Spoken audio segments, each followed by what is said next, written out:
And good morning, everyone. One more time on a Saturday, the final day of May, May 31, 2025. I'm Peter Boyles, on the air everywhere. And look at this weather, sunny and 80. Tomorrow, 87, and then rain comes back in. My motorcycle was outside. Looks like it's going to be a long day riding motorcycles and riding them again tomorrow. This is a show I've been waiting to do for, I was thinking about it riding into work this morning. We have chaos on the show this morning. Charles Manson, the CIA, and the secret history of the 60s. Tom O'Neill. Now, we have Tom O'Neill. He's agreed to do an hour. And if I'm a really good talk show host, maybe I can con him into 2. But it is everything that you thought about the Manson murders, Helter Skelter. By the way, I know what Helter Skelter means. It was in that terrible night when it was Tex Watson, and they said the Manson girls, but they'd been doing so many bizarre things. But as this man says, and he's done 20 years of research, and he's taken on Vincent Bugliosi. And I had an experience with Bugliosi that really wasn't that good.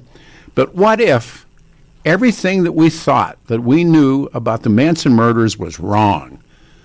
This is an indictment of the Los Angeles justice system, cover-ups, all the way to the FBI and the CIA.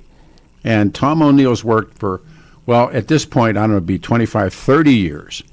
The entire Manson, the entire story is nonsense. And if you know anything at all about MKUltra, then you know about Whitey Bulger and all those things that happened. It made a really interesting movie, the fictional movie, The Departed. And the guy that Jack Nicholson is playing, he's playing Whitey Bulger. He's an FBI snitch. And when he went to Atlanta, he did the LSD experiments. And there's this Dr. Jolly. He ends up in this is so impossible, but true, he ends up with Jack Ruby. And then he ends up in the Haight. It seems to be the balance of California. North and south is where the 60s are going on. North in the Haight and in places like Berkeley, where there's this intellectualism and radicalism taking place. But then in L.A., Sunset Strip, all the different places, the Whiskey A Go-Go, and all those places that are lined up on Sunset Strip, and where Charlie is in both places. And he, of course, becomes, again, I use these words, friends with Brian Wilson, Terry Melcher, who is Doris Day's son, and all this kind of stuff. But it cuts to the prosecutor is Vincent Bugliosi. Bugliosi writes a book called Helter Skelter, the story of the Manson murders. It's so full of holes. And so into this steps O'Neill. And O'Neill starts taking it apart. And he confronts many times. He confronts Vincent Bugliosi. And Bugliosi struggles. He has nothing. He has no idea what to do. And anyhow, so the book is just incredible. And it really follows up with books. I give you a list, but Legacy of Ashes and all stuff on MKUltra, The Search for the Real Manchurian Candidate, John Marks's book. We got to get him on the show. That's a powerful book. But there's some really good books coming out. Poison in Chief, about the CIA search for mind control. And these are who these guys are. I need a name up on the board. Adam, I need a name. I don't see anything up there. Okay, but please have something. The board get straightened up. We'll go to the board. Hey, Ray, you called the show. You're on the air. Good morning. Thank you very much. Good morning, Peter. Hello, Ray. Anyway, I never met you out at one of our shoots out at Cheyenne Wells. One of our 50 caliber shoots. Okay. Anyway, they're all gone in Colorado. We have one up in Wyoming, and it's in Wyoming. So I guess the only way I can give you is called the Central Wyoming Shooters. and I could give you a website. Tell me the purpose of this call, please. Oh, I'm just trying to get some people up to a Wyoming shoot. Oh, okay. 50 cal. Right. And also, there's a fellow on your radio program of the morning, Bill Thorpe. He really needs to come up there. He would be very eye-opening to him. Okay, what you need to do, if you have a problem with Billy, you take it to Billy, you call Billy, you don't tell me. No, I'm not. I'd like yes, to you get are. him up. Yes, you are. If you got a problem with Bill, call Bill. They're Monday through Friday. He's with Jeff. Call him and tell him your problem. Well, okay. All right. I just would like to get him up to our Once shoot. more, you call Billy and tell him. Okay. Anything else? Yeah. I don't know. Maybe you and some of your people would like to come up. I would like to give you a website. Well, do that real quick, please. Okay. Info at CWMGSHOOT.com. Okay. One more time. Do it one more time so we know it's out there. Info at CWMGSHOOT.com. You got and it. I appreciate the time to advertise. No sweat. Glad you got it on. Thanks. 303-696-1971. Good morning. This is true with anything, and when you listen to somebody else that does a radio show and they'll turn somebody on and go, no, man, come on. Anyhow, back to the book, because I'm so pumped that this book's coming up at 11 o'clock.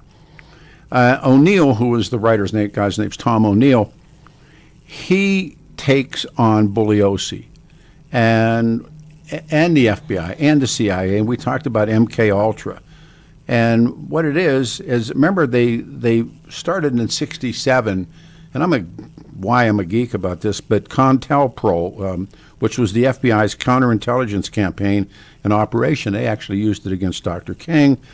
And Operation Chaos was the CIA's domestic spying, which they weren't supposed to do. Remember, it's Nixon that turns the CIA loose. The FBI was given domestic policy. The CIA was given intelligence gathering, and in terms of foreign policy, they would travel with the State Department. Well, there's a guy by the name of Jolly West, and O'Neill finds Jolly West. Somebody onto this stuff. Finds Jolly West, who had gone into the cell with Jack Ruby. Now, it sounds so crazy, but it's true. And then Jack Ruby, as you know, never went before the Warren Commission. Think about that. Jack Ruby never appeared before the Warren Commission. Jolly West, who believed to then have contacted Charlie Manson. And they're giving them the kind of dope that nobody can see, and they turn these people into what they wanted, killers. And the principal case that he can make is how many times that you saw Charlie Manson was on probation and parole, and time again violated, and time again was cut loose. The same thing that they did with Whitey Bulger. So let's go back to the phones. This is Pete in Palmer Lake. You're on the air, man. Thanks, and good morning. Hey, good morning, Pete. Great book. Mind-blowing, actually. You just covered what I was going to cover is how many times Manson should have been taken off the street. Oh. And for whatever reason, not only released, but just given preferential treatment throughout the entire book. You can see this repeated pattern of probably people not only not doing their jobs by keeping him in, but almost facilitating his release and facilitating much more. The thing I really appreciated about the book is the author doesn't really draw conclusions. He asks a lot of questions that still to this day remain absolutely unanswered. And questions that he asks are absolutely. Yeah. How did he do it? And he makes a case. I mean, he's given us an hour. Let me see if I can rope him into more. But he makes a case that they knew about who was in that house. That Melcher's girlfriend, if you recall, was Candace Bergen, and got out, and he wasn't there. He knew, and then they think. Well, how many people in Hollywood were actually connected to this? And yes, the other mind-blowing thing, Pete, is that whenever O'Neill starts asking questions, initially these people are more than willing to talk, and then when he starts getting deeper, they shut the hell up and they head for the hill. And Bugliosi, he makes a fool out of Bugliosi. And I'm sorry. Bugliosi is nothing but a criminal himself. I mean, he basically threatens to destroy O'Neill and come after him. And, I mean, a couple of the meetings, I think, especially at the beginning of the book, Bugliosi basically says, "You're not writing this book, or I will destroy you." It tells him flat out. And then that one moment when he goes into the house, and Bugliosi now doesn't know what to do to him, so he's sucking up to him and trying to make nice because he knows he's on. He knows has the truth. This Tom O'Neill, and he's an entertainment reporter. If you remember, he's not a crime reporter. And you could say. Pete, as you wonder about, you absolutely look at this and say, how many government entities have something to do with this? Thank you. So my question that I wrote down for the show topic is, how bad do you think, given what we've all been through now and learned, how bad do you think the FBI, the CIA, and the IRS are? Well, I mean, that's the golden question: is what is going on today in today's world? Yes. Are we still dealing with this? And has this morphed into something that that maybe applies to just the general public rather than small groups of people where they're facilitating these experiments? And you come back to what the government, what the CIA was doing with LSD experiments. And then the fact that they were getting, and I love that movie, The Departed, but that's really about Whitey Bulger. And Whitey got off again and again and again and again and again and again. He was a snitch for the FBI, and so he could do his murders and his crimes, and they gave him the pass. And he was an MKUltra guy too. You know what? Another mind-blowing thing is how I think it was L.A. Sheriff's Department and LAPD were pretty much looking at the same people, but never communicated. And they knew. And you wonder how many more bodies are maybe out on the Spawn Ranch. Out on the Spawn. We don't know about it. They don't know. There's a place called the Spawn Ranch, and that's Charlie and the family, his children. They took over the Spawn, and there's a place where Charlie's parole officer, and they track him, and the guy's name, and they said he stayed at the Spawn. He went out to the Spawn, because they had sex with all those girls, and that was one of what Charlie. And the Dennis Wilson and Terry Melcher, they were. I mean, the whole thing is like. And first of all, do you believe the book? Because I do. Oh, I think that the most credible part of the book is he really doesn't. He doesn't draw conclusions. He asks questions, but the questions are answered by themselves when you see all these people circle the wagons and. They're initially cooperative, and when he starts asking hard questions, all of a sudden they don't want to play anymore. And there's too many coincidences here. There's too many there's too many times where Charlie should have been in jail, and the book is absolutely phenomenal because I think the author himself struggles with what he's finding out. Yeah, and what's that? The great Grace Slick line when the truth is found to be lies. And the entire 60s and before are just a series of lies. And, Southeast Asia is a lie. The Kennedy stuff's a lie. Dr. King stuff is a lie. I mean, it just goes on and on through the Bushes. The Bushes are liars. And O'Neill finds evidence that Terry Melcher was a lot more involved with the Manson family than he let on. And remember, when he goes to see Terry Melcher, and Terry Melcher's Doris Day's son, so he's got a lot of stroke, and he's got Candace Bergen. They're the ones living in the house. They're the ones that allegedly turned Charlie down to be a recording star. And by the way, I thank my grandson for this. Do you know what Helter Skelter is? No.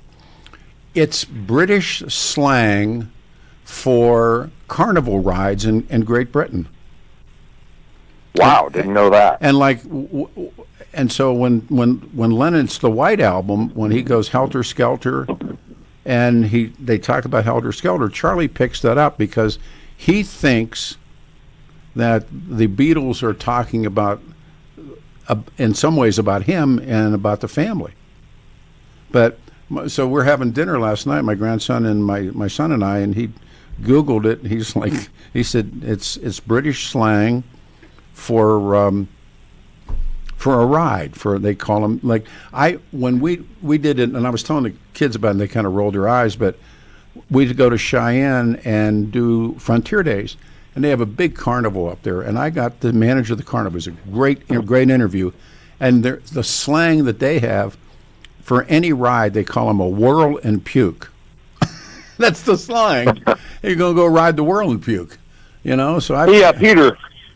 One of the things that I found that just mind-blowing is the fact, and he doesn't come conclusively out and say it, but Manson may have been in the house prior to the murders. Yes. That was just mind-blowing, and how maybe the scene after the murders was manipulated. And better yet, remember they did the creepy crawlies. And they would know. Yes. People don't know. I mean, they went into the La Biancos and they killed them, but they played a game, and they would go. And it's so creepy to think about it. They would just go randomly into someone's house and crawl around on the floors at night, and touch the beds that the people were sleeping in, and crawl out. And they practiced it. I mean, think about that. Well, I tell you what, that was a book that has way more profound questions that really resonate today. Like, what the heck do we? What did they know? Well, and what's going on today, right? We don't. No, we don't understand the power of MKUltra and how far maybe it's advanced and how it's being used on the population now. One of the theories is that the CIA wanted to build these killers that had no remorse, that they could just turn them loose. And if you remember, one of the parts of the interview was that I forget which one of the women, Linda Kasabian or Susan Atkins or one of them, said, "I still can't get Charlie out of my head." It's been all these years. Yeah. Well, they wanted to try to. One of the theories is they wanted to try to destroy the hippie movement, right? That these people are not peaceful. Charlie wasn't. I'm getting a high sign here. He's on at 11. Thank you very much. Great call. 710 KNUS. I'm Peter Boyles. The book is Chaos: Charles Manson, the CIA, and the 60s. Stay here. It's a beautiful, beautiful Saturday.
Dirty Lowdown.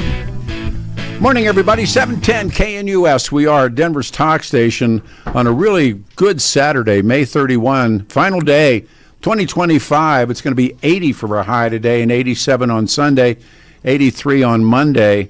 As I mentioned, at 11 o'clock, showtime, the book Chaos. Another reminder, next Saturday's show, and this is great work by Adam Walker.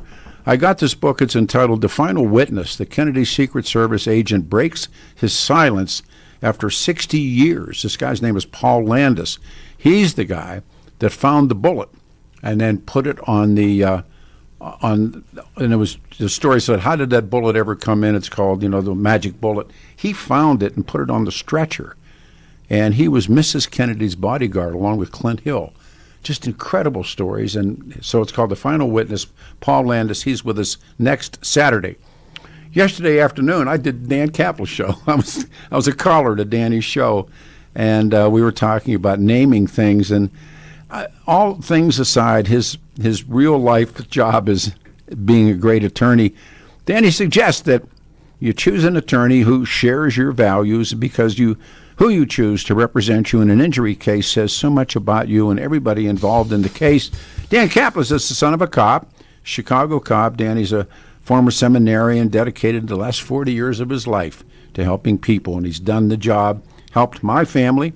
Dan is believed to be the only lawyer in Colorado history to win 5 straight multi-million-dollar verdicts in Colorado crash cases. Dan's believed to have won the largest truck crash verdict in Colorado history. Kaplan Law, the official law firm and partner in the Nuggets now and the Avalanche. Dan Kaplan Law is a serious firm for serious cases. If you have questions, they are certainly there. Danny accepts righteous injury cases on percentage fee basis.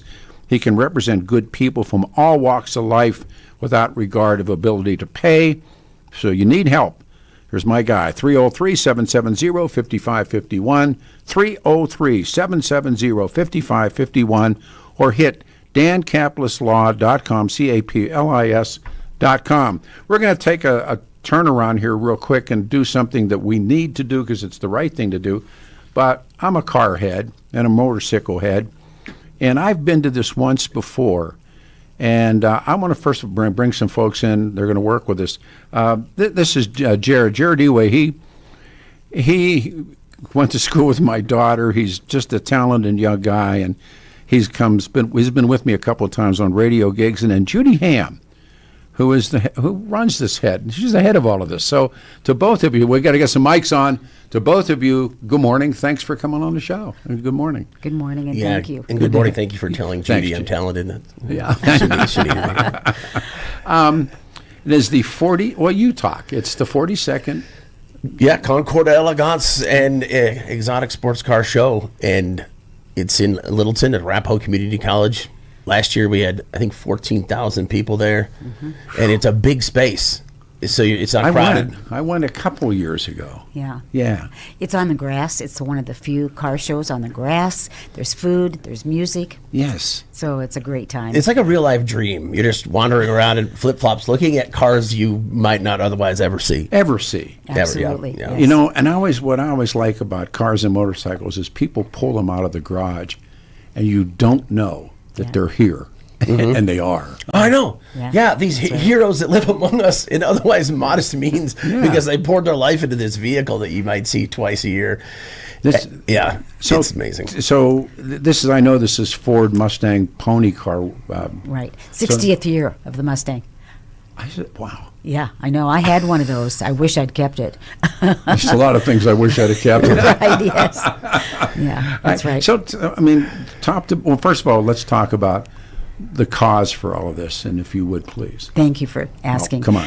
Well, 42 years ago, we had a couple folks come to us and say, hey, we think we could do something for you. Are you interested in a car show?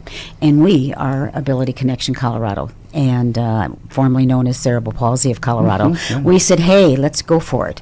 And they said, well, we're going to be at University Hills, and we'd like to have volunteers. And so we said, we can bring the volunteers on. And I think there were, 50 cars maybe that first year. And so we sold Coke to folks, and Coca-Cola, Sure. and had some great people join us. We now have 19 car clubs that have volunteers. They bring their cars to our show for over 42 years now. So they'll start coming in Saturday, a week from today, or a week Yeah, from we'll next do from set today. up Saturday, but Sunday's the big day. Sunday's the show. Yes. Yeah, June yes, 8th. Yeah. And you ask what it's for? Yeah. Well, we do early childhood education. We help the children most at risk. Real legit. Yes, Absolutely. yes. And we know that if we get a chance to educate children at that young age, their lives are changed. Their trajectory for life changes. They are ready to go to school and live their lives. How many years have you been doing this? 42 years. 42. Really, man. Yeah, I mean, almost forget. Yeah. So Arapahoe Community College is down in Santa Fe, you guys, and I think most people know where it is. I went to this maybe 8, 9 years ago. It will take your breath away. It does. The It cars. really does. If you're a car head. Yeah. One of the community members called me the other day and said, "Hey, Jude, I've got an MG people got to see." I said, "Bring it on." Bring it. So we'll see all kinds of cars besides the car club's cars, like Porsche. Two guys started this. 2 guys from the Porsche Club started this 42 years ago. Started coming. They brought the event to us. Tom Scott ran it for 40 years. So give folks an idea, just from the top of your head, who's there? What kinds of cars are there come to see? Well, I could tell you the list. It's pretty Okay. amazing. But yeah, and while you're scrolling, which is Yeah. worth it. I mean, I've worked with the Ferrari Club of Denver. They have this whole oasis of Ferraris. It is weird. It's Yes. surreal. Yes. And then there's the Audi Club. I just spent time with this incredible man, Jim, and his Saabs. Shout out to Colorado and our love for Saabs. I mean, this is one of the guys who pioneered bringing that Swedish marvel to the Rocky Mountains. And Corvette Club. I went out with the Corvette Club recently. Which Corvette club? This is a very good question, Peter Boyles, as I stall for Judy to look at her. I think I know which one it is. It's right. Yeah, I don't wanna there say- it is. There's so many. Looking Glass. This Well, is that's the one. Looking Yeah, Glass. Looking yes, Glass. Yes, yes. I believe it or not, I was asked to judge a Corvette show. Rolly Purifoy, Yeah. Gary DeFranz, and Rolly, of course, was and is one of the great. What do I say? The factory relied on Rolly for his thoughts, and they had Purifoy Chevrolet. And I thought there's two stupid things I've done. That was one of them, and the other one was to judge an Elvis impersonator. Oh my gosh. Never do that. I know. No. Never. Like I understand. Oh, they take that very seriously. Yes, they do. Yes. And I thought, hey, this is going to be a fun thing to do, something to eat, and these people play different Elvises.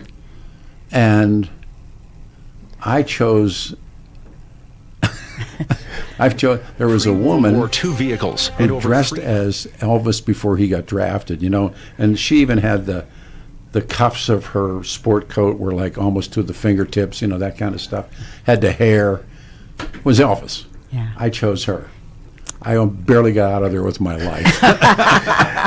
You had reason. He was all shook up. Yeah, and I said, no, I won't do that again. And it was Rick Crandall and I did it. Ricky and I. Oh, I used to work with him in radio. Oh, yeah. the best. Yeah. And Ricky and I got out of there with our lives. And the other one was judging Corvettes.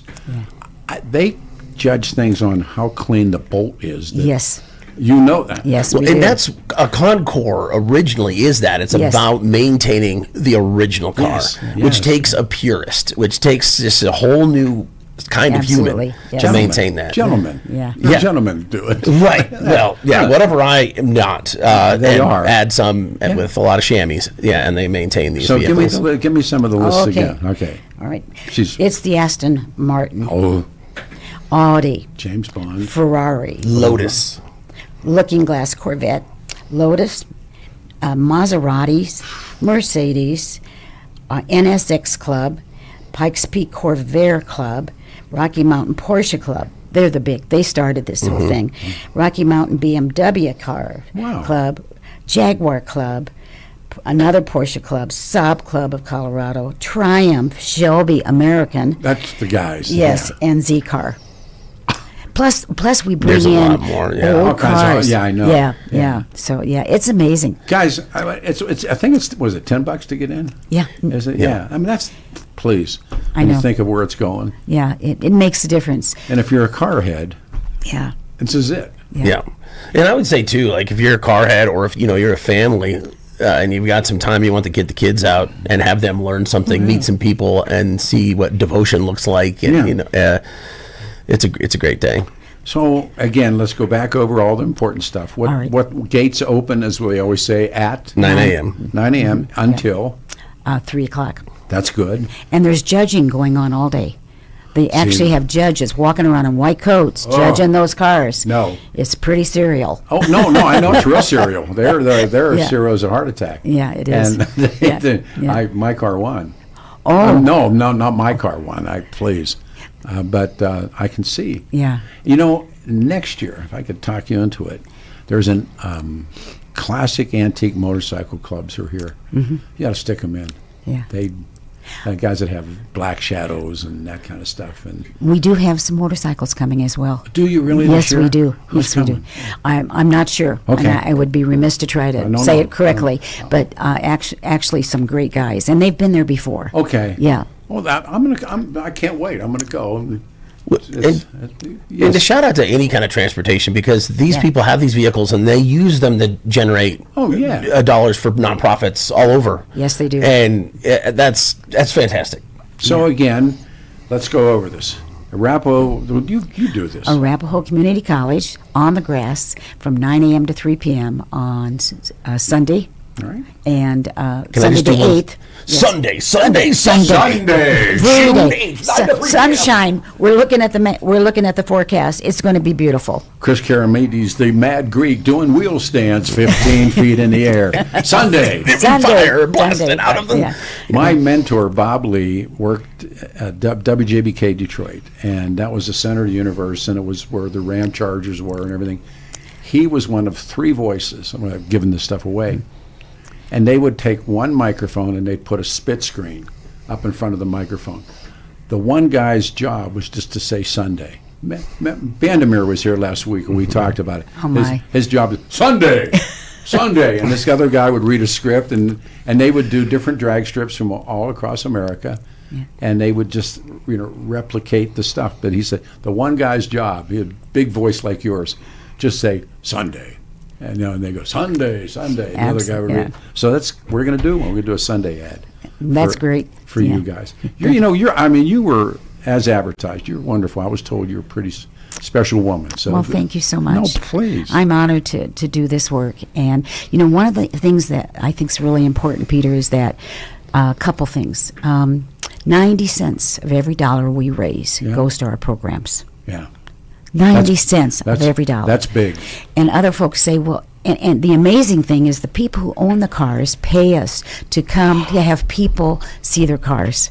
Yeah, Their how cool is generosity, that? Yeah. generosity and kindness over these So they years. pay to put the car in. Yeah, they do, and man. and I think that's because they value the work, and it is for children at risk, and it can make a huge difference in our world. I will be there. So I ride my motorcycle. Come down and be with you Okay. guys. And Jared, I know we'll talk. But just good for you. Yeah. Good. And Jared, good for you, man. I mean, this is the kind of stuff. So We again, drug him here, Peter. Yeah. You are with us now. I've seen him in action. I've seen him in action. He's pretty amazing. Yes. that's So it's the 42nd annual Colorado Concours d'Elegance, an exotic sports car show. Mm-hmm. Absolutely, yeah. And it's June 8th, which is next Sunday. Sunday. And 5900 South Santa Fe, Yes. Littleton, Colorado. And you just pull. There's a lot of parking, actually. Yeah, there really is. Yeah. And the community is wonderful with us. And you park, and it's Yep. Ability Connected Colorado. What a great organization. There's great food, and there's music by Broken Bones, and there's vendors, and there's some children's activities. A lot of stuff. It's a family event. I got all their stuff. Broken Bones. They're terrific. They are terrific. We love them. Yeah. Yeah. Well, all right. Thanks for coming by, you guys. And I love thanks you. for And having us. thank you. You're a special guy. You're a legend, sir. Yeah, Come on. right. Come on. My It's all own about honor. you today. We Thank have you. open lines when we come back, and coming up at 11 o'clock, the book, Chaos, about the CIA, LSD, and Charlie Manson, and everybody that I've loved. Stay here, 710 KNUS.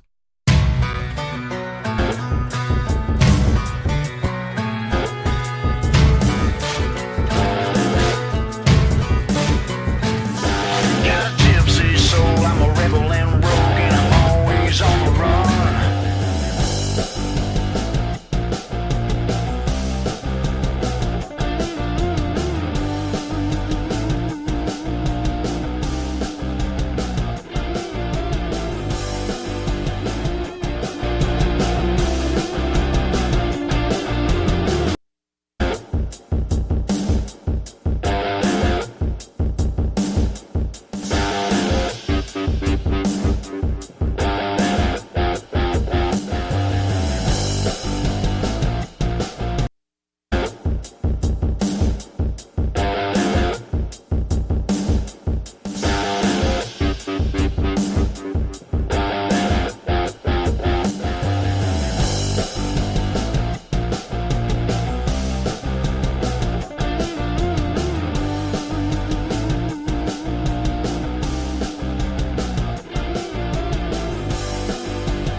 Start all over again. Good morning, everyone, on a Saturday morning, the final day of May, May 31, 2025, and it's beautiful. It's going to be 80 and sunny. Tomorrow, 87, and then the rain comes back in on Monday, 83 degrees. At 11 o'clock this morning, I have been waiting a long, long time. Chaos. Charles Manson, the CIA and the secret history of the 60s. And then next Saturday, the Kennedy Secret Service agent, after all of these years, breaks his silence. And his book is entitled The Final Witness. Was a great read, and how after John Kennedy was assassinated, and then he stayed with Mrs. Kennedy and the kids for a while, and then he resigned, and he got out of the Secret Service. But he's the one that found the magic bullet. So we got good stuff coming up. Open lines, and anytime it's open lines, we're just going. This is Don. Don, you're on the radio show. Good morning. Thank you. Hey, good morning, Peter. Are you familiar with Scott Jennings? No, I am not. Who is Scott? I'm sorry. Well, Scott is a conservative. He's on CNN with Abby and the rest of the liberals. He had a podcast. He's a very well-known name in conservative circles. He had a podcast of talk he gave up in Michigan. And I have to tell you, it was kind of funny because he referred to himself on the 10 o'clock hour with these groups as he was the heel on the show. And they say, so he knows the heel. You know wrestling terms. Yeah. He says, if any of you know wrestling terms, you'll know what this is about. He's the heel. He's from Kentucky, and he's been all over the place. He helped Dr. Schoen out in L.A. redo the news department. He wanted him to come on and actually run the new L.A. Times news division. Real strong guy, late 40s. I'm surprised you hadn't heard about him. Anyway, the reference was great. Anybody that heals, and I've said heel forever and turning heel and, that kind of stuff. But I have been so withdrawn from mainstream media. I really have. And I find myself further and further on the internet and reading and staying away from what I think is the daily insanity. Sure. I just. Well,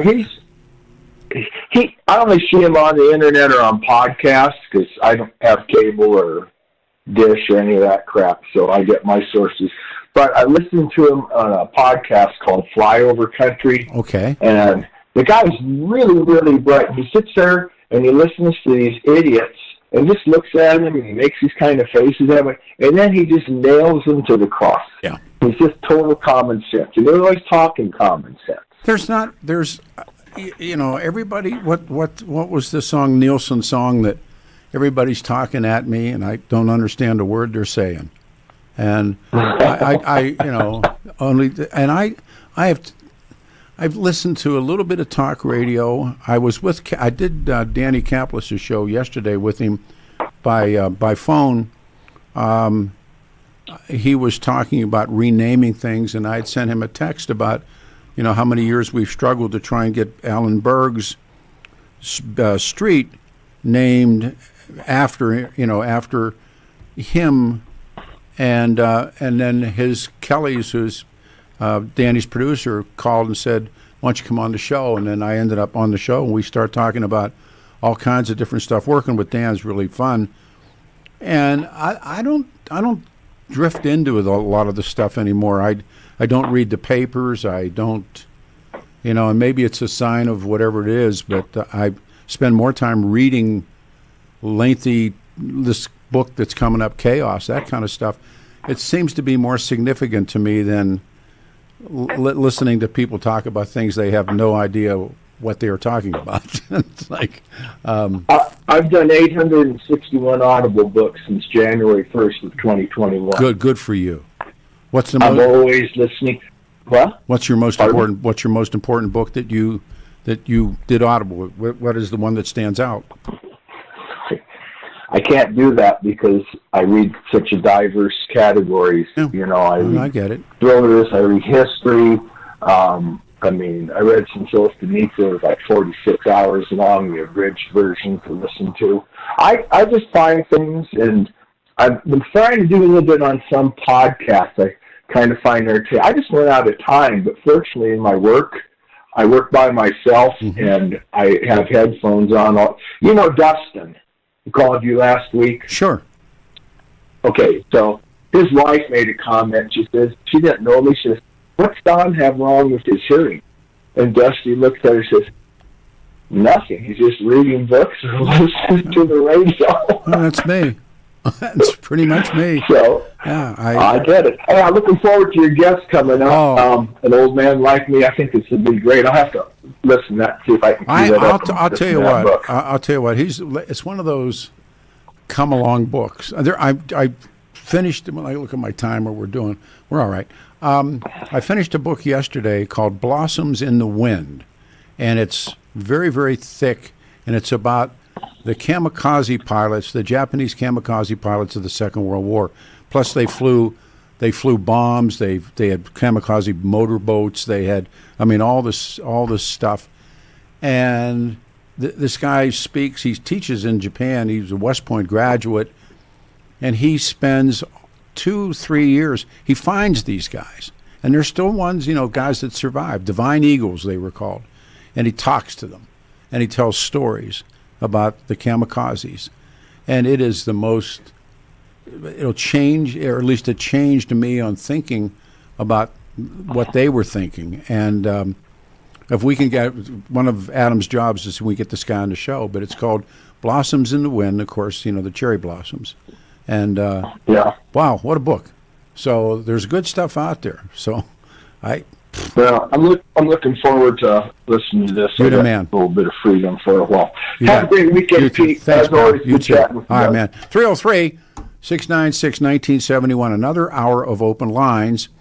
And then at 11 o'clock, the book Chaos, Charles Manson. And I'm telling you, man, don't blow this off, the CIA and the secret history of the 60s. And MKUltra and all the stuff, Helter Skelter. And he takes Bugliosi apart.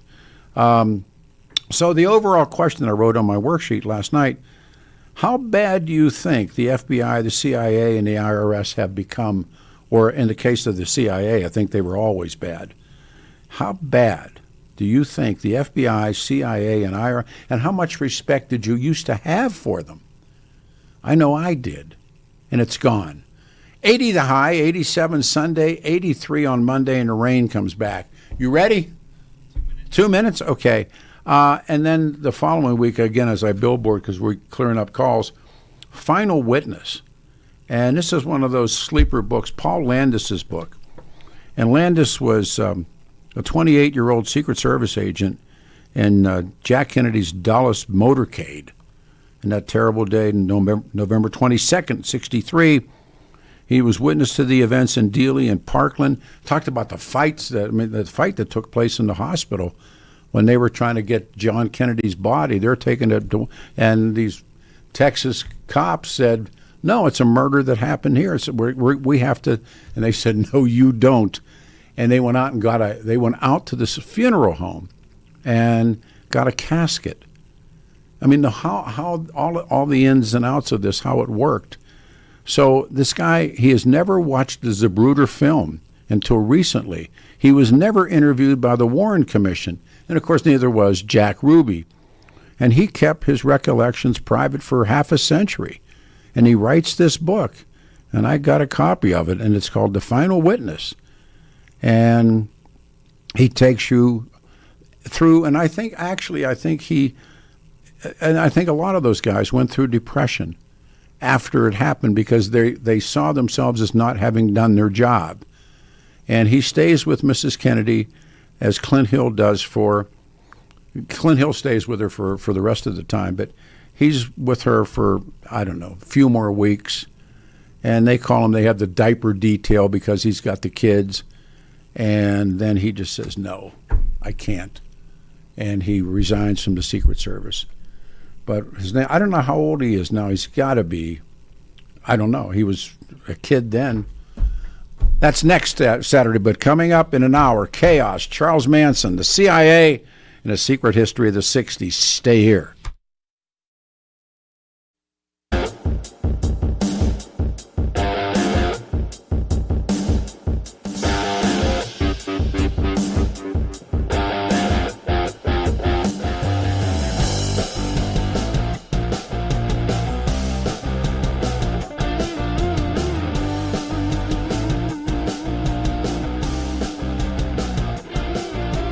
KNUS forecast for the Denver metro area in this last day of May is a beautiful one. High temperatures, upper 70s and low 80s. Sunny to mostly sunny, dry, gorgeous springtime conditions. Mid-50s tonight. Kicking off June with highs 80s to near 90 degrees for your Sunday. Lows near 60. Increasing clouds, late showers and storms. Could see some severe weather Monday afternoon and evening. Highs 80s. Rain and some thunderstorms. 60s Tuesday. Weather sponsored by Colorado's Best Roofing, reminding you to protect your home from the harsh Colorado weather and schedule your free, no-obligation roof inspection today at roofingcolorado.com. That's roofingcolorado.com. I'm meteorologist Mark Huer in the 710 KNUS Weather Center.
A Saturday we've been waiting for. An hour from now, the book Chaos, Charles Manson, the CIA, and the Secret History of the 60s. Good morning, everyone. I'm Peter Boyles on a Saturday, the final day of May. It's May 31, 2025. Good old 710 KNUS.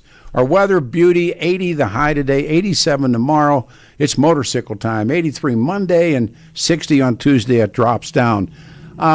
This today, and again, we got a bunch of stuff to do where we can do lots of open lines between now and 11, but the book Chaos, and I got turned on to the book, and it's Tom O'Neill is this really remarkable guy. I can't wait to really speak with him about what he had done, but he was an entertainment reporter, and he accepted this 3-month assignment from that film mag premiere to write about how Sharon Tate, the LaBianca murders, changed Hollywood. Instead, he misses this deadline, and he starts working on what the truth really is. And his dad was an attorney who helps him out doing a lot of the work. But in the front of the book, and I'll just do this much, and then we got to move to some things. But he gets in this heated debate with the prosecutor of Charlie Manson's family, Vincent Bugliosi, who, as one of the callers said, Bugliosi threatens him. And O'Neill details Manson's music industry contacts, the drummer, I believe, of the Beach Boys, Dennis Wilson, and there's producer Terry Melcher. Melcher is a really interesting character in this. He's Doris Day's son. His girlfriend living with him is Candace Bergen when all of this happens. And O'Neill says that Melcher might have visited Manson after the murders. Melcher and Bugliosi, of course, denied all of it, but they never came after O'Neill. And O'Neill argues all these different people were at the Spahn Ranch, remember, where the family lived, but part of it is, or most, I think, scary part of it is, and he builds a really good case in terms of social history, that the axis of the 60s movements were north in San Francisco in the Haight or at Berkeley, and south on Sunset Strip in L.A. And this guy, this psychiatrist, who they called Jolly West, led a group of researchers to San Francisco's Haight district, where they rented an apartment and they studied hippie culture. And they claim that the claim is made that that's where they met Charlie Manson. Now, why does Jolly West play out? Well, Jolly West is the guy who goes into the cell with Jack Ruby, the murderer of Lee Harvey Oswald. And they suddenly declare that he's unfit to attend, that he had a psychiatric break, and he can't go in front of the Warren Commission. That's the reason he got off the hook for the Warren Commission. And it goes on, and of course we know about, and the movie The Departed really is the truth about Whitey Bulger and the Summerhill Gang. And Whitey was portrayed by Jack Nicholson, by Jack Nicholson, and what they left out of it was the LSD experiments. When Whitey went away, he came back, and I think it was either 14 or 17 times he ate acid while he was being judged by, he was being paid and getting time off. And remember Steve, there was the rifleman Fleming, that was one of his principal killers, said when Whitey came back, he was worse. And there were Whiteys everywhere. And people were they were taking, being dropped, as they used to call it, LSD, without their knowledge. And they did it to American GIs. And was Jolly West connected to Charlie Manson? Were they looking to build the killer? And so this book is, when I first saw it, somebody said, you got to read it. And I said, and I was kind of a little bit early on, but I'll tell you what, everything you think about the Manson murders, the Tate LaBianca murders of 1969, not true. Or at least I don't believe it's true, and let's see what O'Neill does. I'll tell you about David Ellis, and we got a phone special call. David Ellis, Cherry Creek. I saw David twice this week, and You heard me talking about taking valuables to David Ellis Jewelers. Well, I'll tell you what, you want to look for a fortune in cash and secure the appraisal from David for all of those valuables you got tucked away in your home, and it's still true, the man's the man. Let me share the reasons to see David Ellis. And again, just in case you don't have a Rolex watch, rare coins, or a tea set, silver tea set, go see David for all the most meaningful gift-giving occasions. And, of course, graduations and weddings and all of this stuff is coming around. And I'll say go to David, see David, for the most meaningful gift occasions. David Ellis Jewelers is just the right ideas, just the right items, just the right time, at the right price. Antique jeweler, the emerald pendants, the gold necklaces, diamond rings. Again, he's the guy. Visit David Ellis Jewelers. See for yourself. Look for the black awning on the corner of 3rd and Clayton and Cherry Creek. Explore David Ellis Jewelers. Call my friend David, 303-322-8779, 303-322-8779. Let's go to the calls. We'll start with Tom. Tom, you're on the show. Good morning and thank you. Oh, good morning, Peter. Say, I wanted to make a couple of comments, and I hope Mr. O'Neill has the time or interest to address a couple things. First of all, Bugliosi, he was the deputy DA. That's right. And I think it's telling that the DA, can't remember his name, assigned this to him. In other words, did the DA, did he kind of sense or did he know that there was something hinky about this whole case? Did you first of all, have you read this? Because absolutely, I read it, and I read Helter Skelter, and I'm looking at him right now. All right, then you got it. Have you read The Family? There's another book out now called The Family. Parts of it. And yeah, so So of course they did. But the part of it that strikes me is how many times Charlie Manson got walked. Exactly. That's a very important piece. They let him go. Every time. Every time. They let him go to Mexico. They let him do whatever he, in essence, wanted to do. What do you think the conclusion of all of this is? That there are still, and O'Neill wrote the book, I think, in 2019. Yes.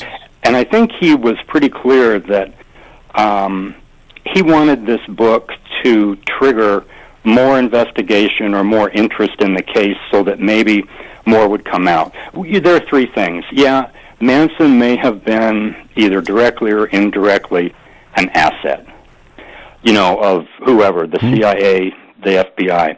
But, the murders itself, there still are conflicting motives.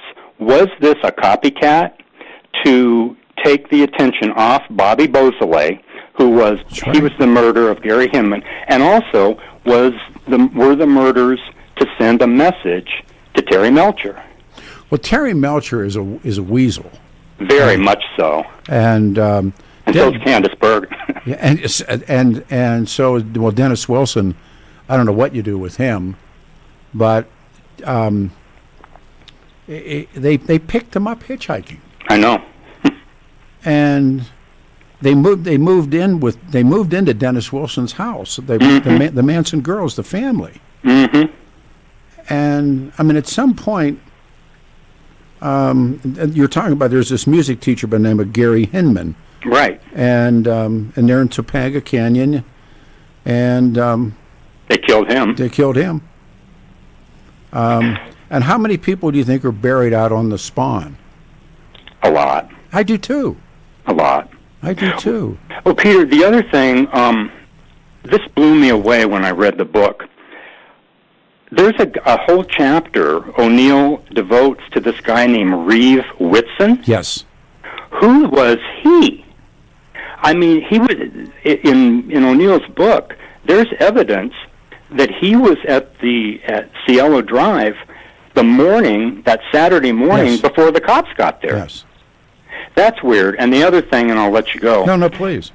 Well, see, do you believe O'Neill speculates? Maybe that's the best way to say it. That Manson may have been an informant for some kind of one or more covert federal programs pointed the MKUltra. And there's a wonderful book called The Search for the Manchurian Candidate. The guy's name is John Marks. We're going to have to get him on the show. I read the book years ago. And he was the guy that broke the story that the mind control drugs, and that book came out in the late 70s. And they talked about the CIA and search for mind control. And the black sorcerers, as they were called.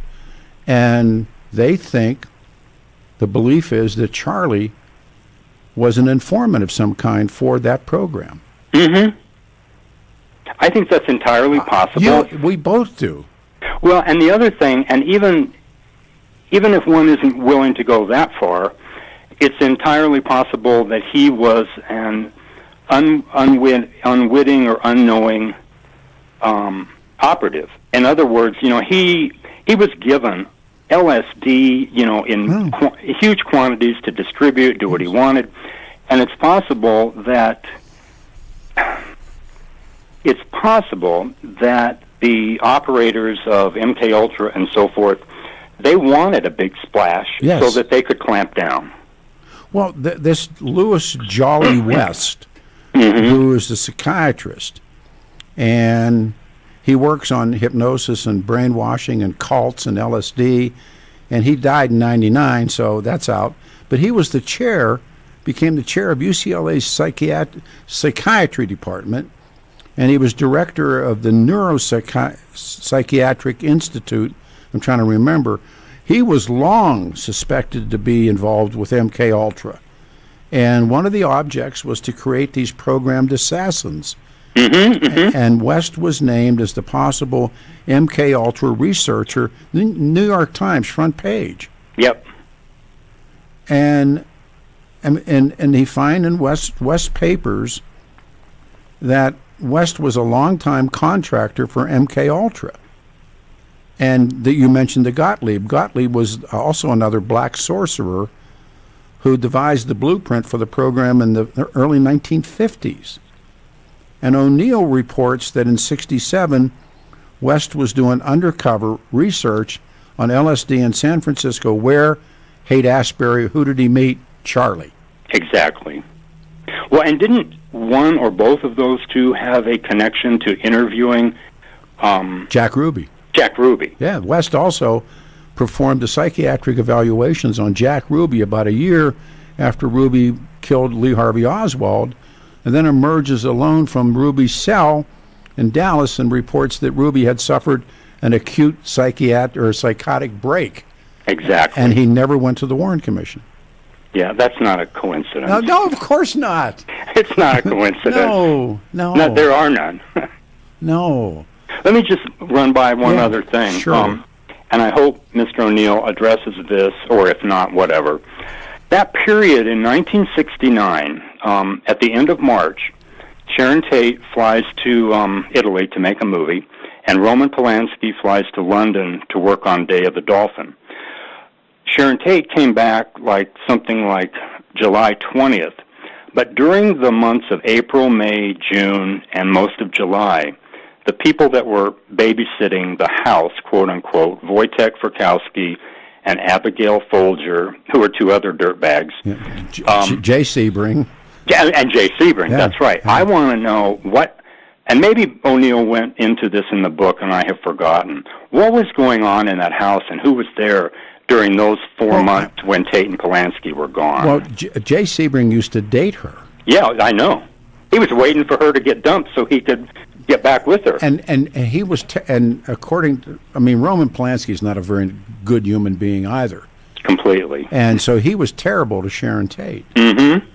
And Jay Sebring, and then Folger, Abigail Folger, who never did anything except collect money, and they're all in the house. But they're not supposed to be there because it's supposed to be Candace Bergen and Terry Melcher. Exactly. Doris Day's son. Right. Who dirtied on Charlie. He did. And I don't think, well, it doesn't matter what no, I you think. got to come do the interview with me. Well, it'd be great, yeah. Bugliosi he didn't press Melcher And Bergen, he didn't interview her on the stand. Nope. They, and he claimed that they were Hollywood royalty and they had been through enough and all that stuff. But Melcher never did come clean. No, and they went out and they were, and he thinks that Melcher went back out to the Spawn Ranch after the murders. What do you think about that? Hey, I think that Terry Melcher was who he was. He was just he'd have never had his lucky sperm, Doris Day's kid. Exactly. Yeah. She made some interesting comments, I think in a book about Manson. Yep. I mean, the whole thing is like, and it just takes everything apart because of what we're living through now. And I'm thinking, well, of course this is true. Of course these other things are true. Absolutely. And, what was the book you mentioned, The Family? Fill me in a little bit more on that. Well, it's about how Charlie did what he did and brought those. I mean, some of those kids were 13, 14 years old. Yeah. And he would have these voodoo sex dance parties and all this crazy stuff. And I got to bring a friend on and give a plug. Thanks. Okay. All right, man. This thing, Louie, got him way down low. The Greek Festival's coming. This is the man. Yep. This is Lou Brown, Louie the Greek Festival coming up. Hey, Ompa, brother. Good morning and tekanes. Yeah, very well, thank you. It's going to be hard to follow the psychedelics, but we'll have plenty of ouzo next weekend. That's Greek psychedelics. No doubt. Good to hear from you, brother. Thank you, man. Talk about the 2025 Denver Greek Festival takes place. It starts 6th, 7th, and 8th of this month, right? Of June, I should say. Yeah, this time next weekend it'll be Greek Town in Denver, Colorado, Friday, Saturday, and Sunday. Best time you can have with your clothes on, brother. I have gone for years and years and years. Andy Samaras was a friend. I got a long time. I used to produce a radio show for Andy, and it was called the Hellenic Hour, and all those guys used to take me to all those different places. I met Pete Kondos and all those guys, and they were the old school Greek guys in Denver, and they were wonderful men. They really were. Oh, they really, Mr. Kontos, his passing has left a hole in our community. His family is carrying on that tradition, but between guys like, Pete Kontos and Taki Dadiotis, yeah, I gotta. Next time we see one another, I can't do it on air. I'll tell you a Taki story. That okay. Taki put the fear of some. I'll tell you the story off. Me and you, but it was behind the scenes with the Democratic Party here in Denver. Just a big.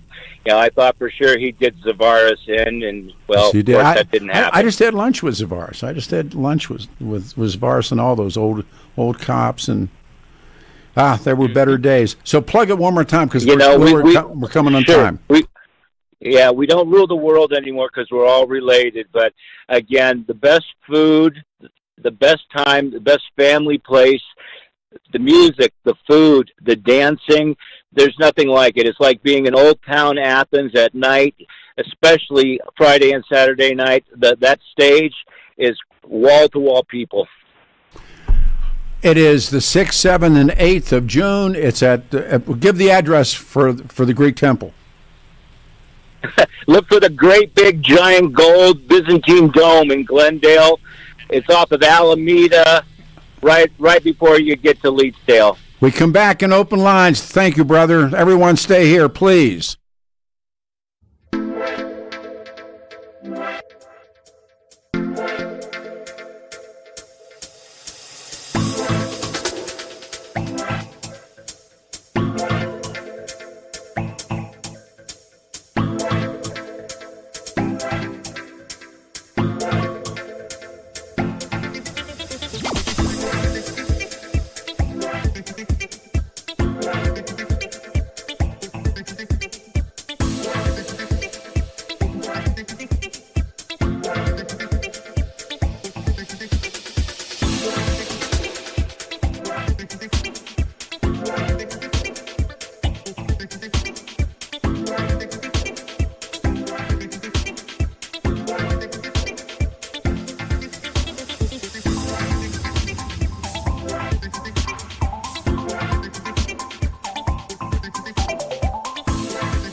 Morning, everybody. Saturday, 31 May 2025. Just an incredible day. 80 the high, 87 tomorrow. Coming up, chaos, Charles Manson, the CIA. Let's go right back to the phones. We have one line open. We go to Jim in Littleton. Jim, you're on the radio show. Good morning. Good morning, Peter. I actually listened to that book on Audible, which I do not recommend for anybody that gets it, because it is such a rabbit hole. You have to go back and forth all the time. That's true, it is. And so Audible would be a big mistake. I'm just going to come away. After that, I had a headache. And I would just say, in the end, the conclusion is that the CIA was involved with Manson. I think the same thing, their impact would be the same thing with Epstein, as well as with the Kennedy. We'll never get the answers for sure on all that. We do know that they were shooting from that ranch, and the police were told not to bother them. That had to come from pretty high up, where people were taking pop shots at people. You know what I mean? Yeah, no, I do. I just feel the CIA, and you just go and you just heard about Cash Patel and Dan Bongino. They came out and said, it was a suicide. That alone impacted me more than anything else. Two people that said they were going to bring out everything concerning what happened with Epstein and JFK. The Trump administration has done nothing new, which tells me that they are so entrenched and they have so much dirt that they can bring anybody down. Let's go slow. Yeah. The person that O'Neill's book, and we're going to come up and talk about, is Jolly West. He's a really interesting character that I know nothing at all about. Big deal. I didn't know anything about him, but I'm pretty good about that stuff. And I never knew about Jolly West. Manson violating his parole so many different times. And Manson was arrested half a dozen times under the supervision of his parole officer in San Francisco, a guy named Roger Smith. And here again, that's significant information. And also then Smith turns out to be a graduate student studying links between drug use and collective violence, whatever that was to mean. Coming full circle to you, no. This country has kept secrets, particularly since 1945, that you and I, I call it, I got my cherry broke by these people. I was one of those kids as a little kid growing up. I believed all these things about J. Edgar Hoover, and I believed, all the stuff about United States being the truthful place and always being in the right place in the world and doing the right thing. And it's not true. Well, Peter, I'm going to tell you something I really believe that's going on. I think that Diddy character, I think he's involved with the CIA too. They think Drudge has changed, but they talk so much about, could Donald Trump get Diddy off? Well, if he does, I think he's as corrupt as the predecessor then, if he does that. But when you go online and read, most of Diddy's parties took place in some Trump hotels.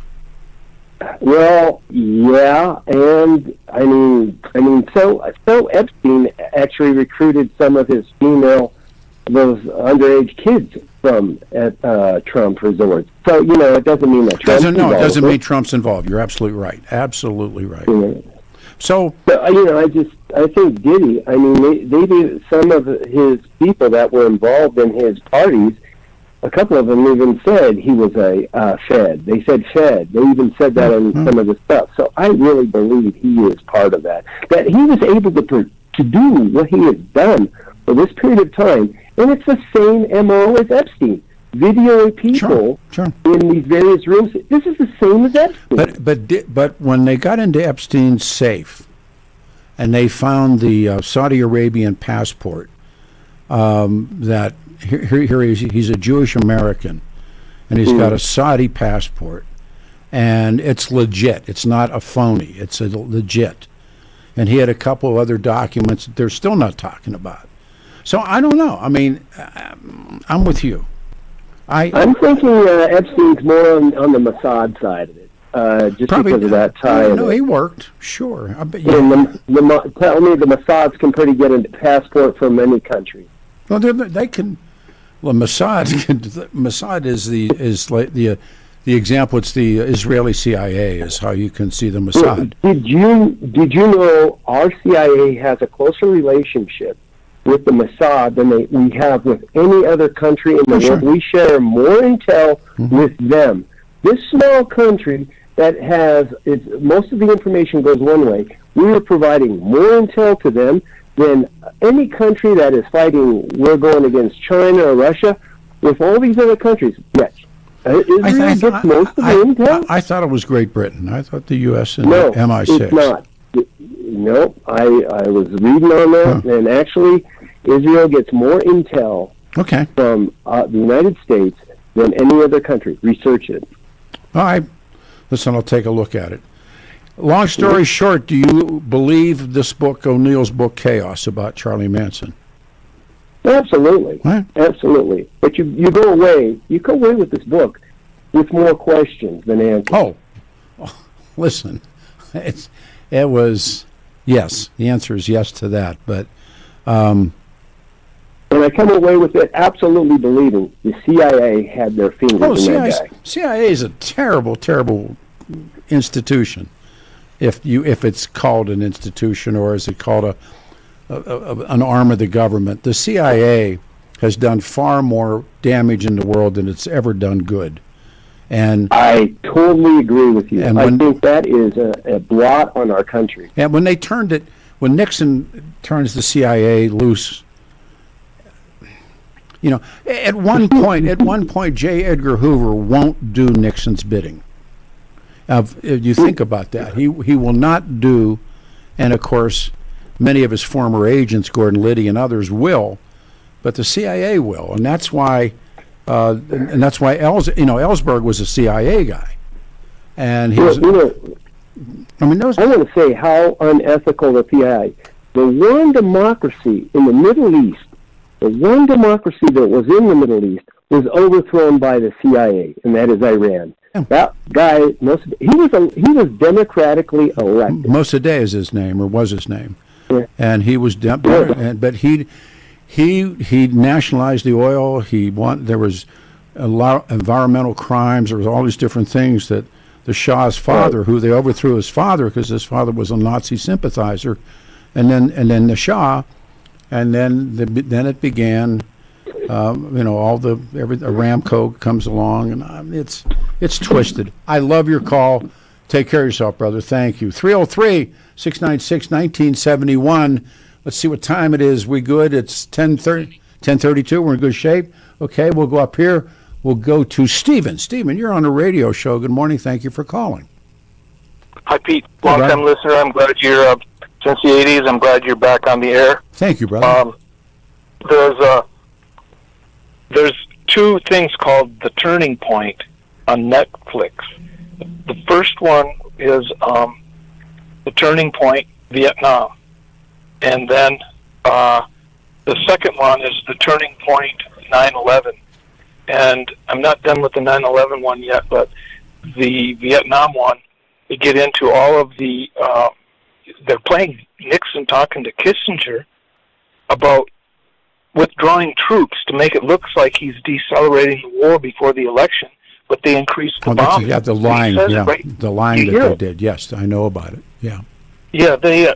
I mean, I thought I knew a bunch about this, but I didn't. I mean, well, Lyndon Johnson had him to the tables, and they were going to talk, and then Richard Nixon sends Claire Chennault's wife.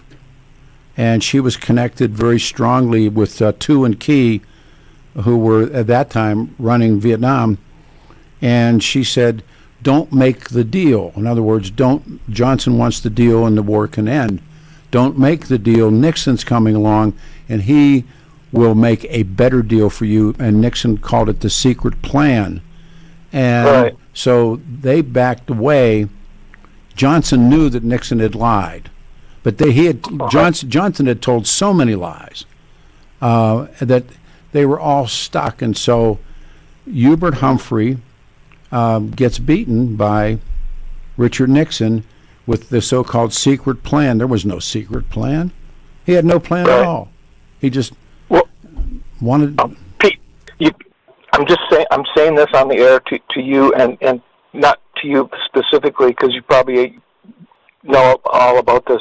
But people got to watch it, because I'm 74 years old, and I got a high draft number after they decided that it was so unpopular that they went to the lottery system.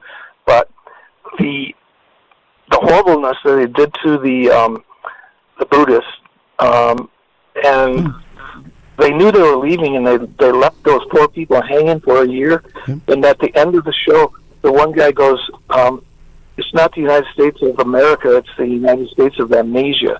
And then they showed a quick tour on Afghanistan, and then it went on. But same thing.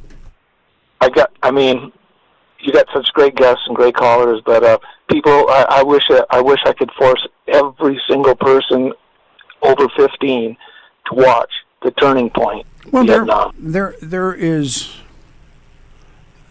a learning curve now that I don't know if it's really intact. I've seen these interviews where these guys go on malls and go on to squares in different parts of big cities, and young people don't know what World War II was about, or don't know about the American Civil War, or don't know, anything. They're just they're in a void. Now, I'm not sure that that even holds up, but I was fascinated, and when it does, it holds up. I did my own little research on it at a job for 15 years that I had, the last 15 years that I had a job. And very few young people know anything about the divine right of kings. They can't tell you the combatants in World War II. No, they can't. They know nothing about Korea. They don't know why there's Veterans Day. They don't know why there's Memorial Day. All they know is it's Saturday and we're going to have fun, man. And I did too, but we were a little better educated than the kids are now. Wow. You take care of yourself, man. Thank you. All right. 303-696-1971. How much time I got to ask Adam all the time? I don't know how time. Well, yeah, 3 minutes, okay. Coming up at 11 is when we jump in Chaos, Charles Manson, and the CIA. I really recommend the book, and apparently lots of people have read it. They're sending us messaging. I'm happy today to talk to you about my friends at Water Pros. Now, I got the Water Pros system in the house. Water Pros cares about the quality of your water. You can remove forever chemicals, microplastics, hard water with Water Pros. Look, it's called reverse osmosis drinking water systems, fully installed. It's changed stuff, and it does even stuff like your laundry. And it's soft water. Start the process to gowaterpros.net and sign up for your free in-home consultation. You call them. 303, do yourself a favor. This is a good one. 303-862-5554. 303-862-5554.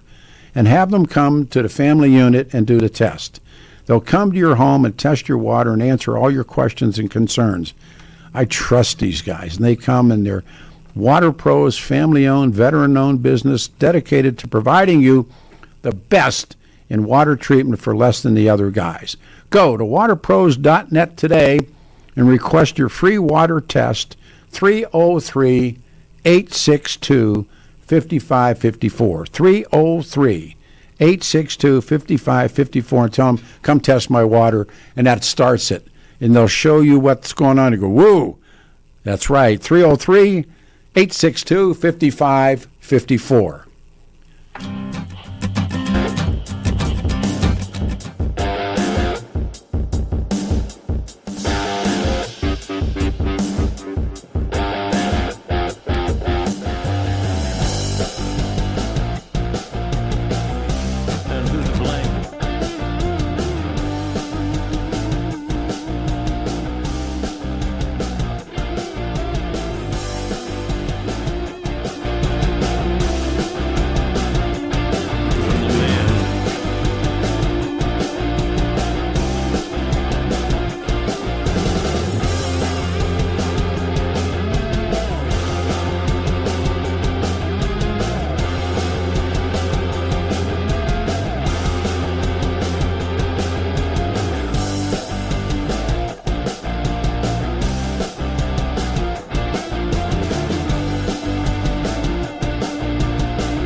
Better believe it.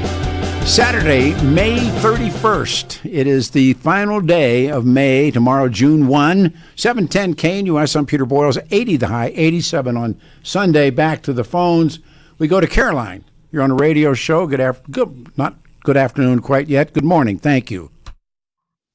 Hi, Peter. It's Caroline in Denver. Hi.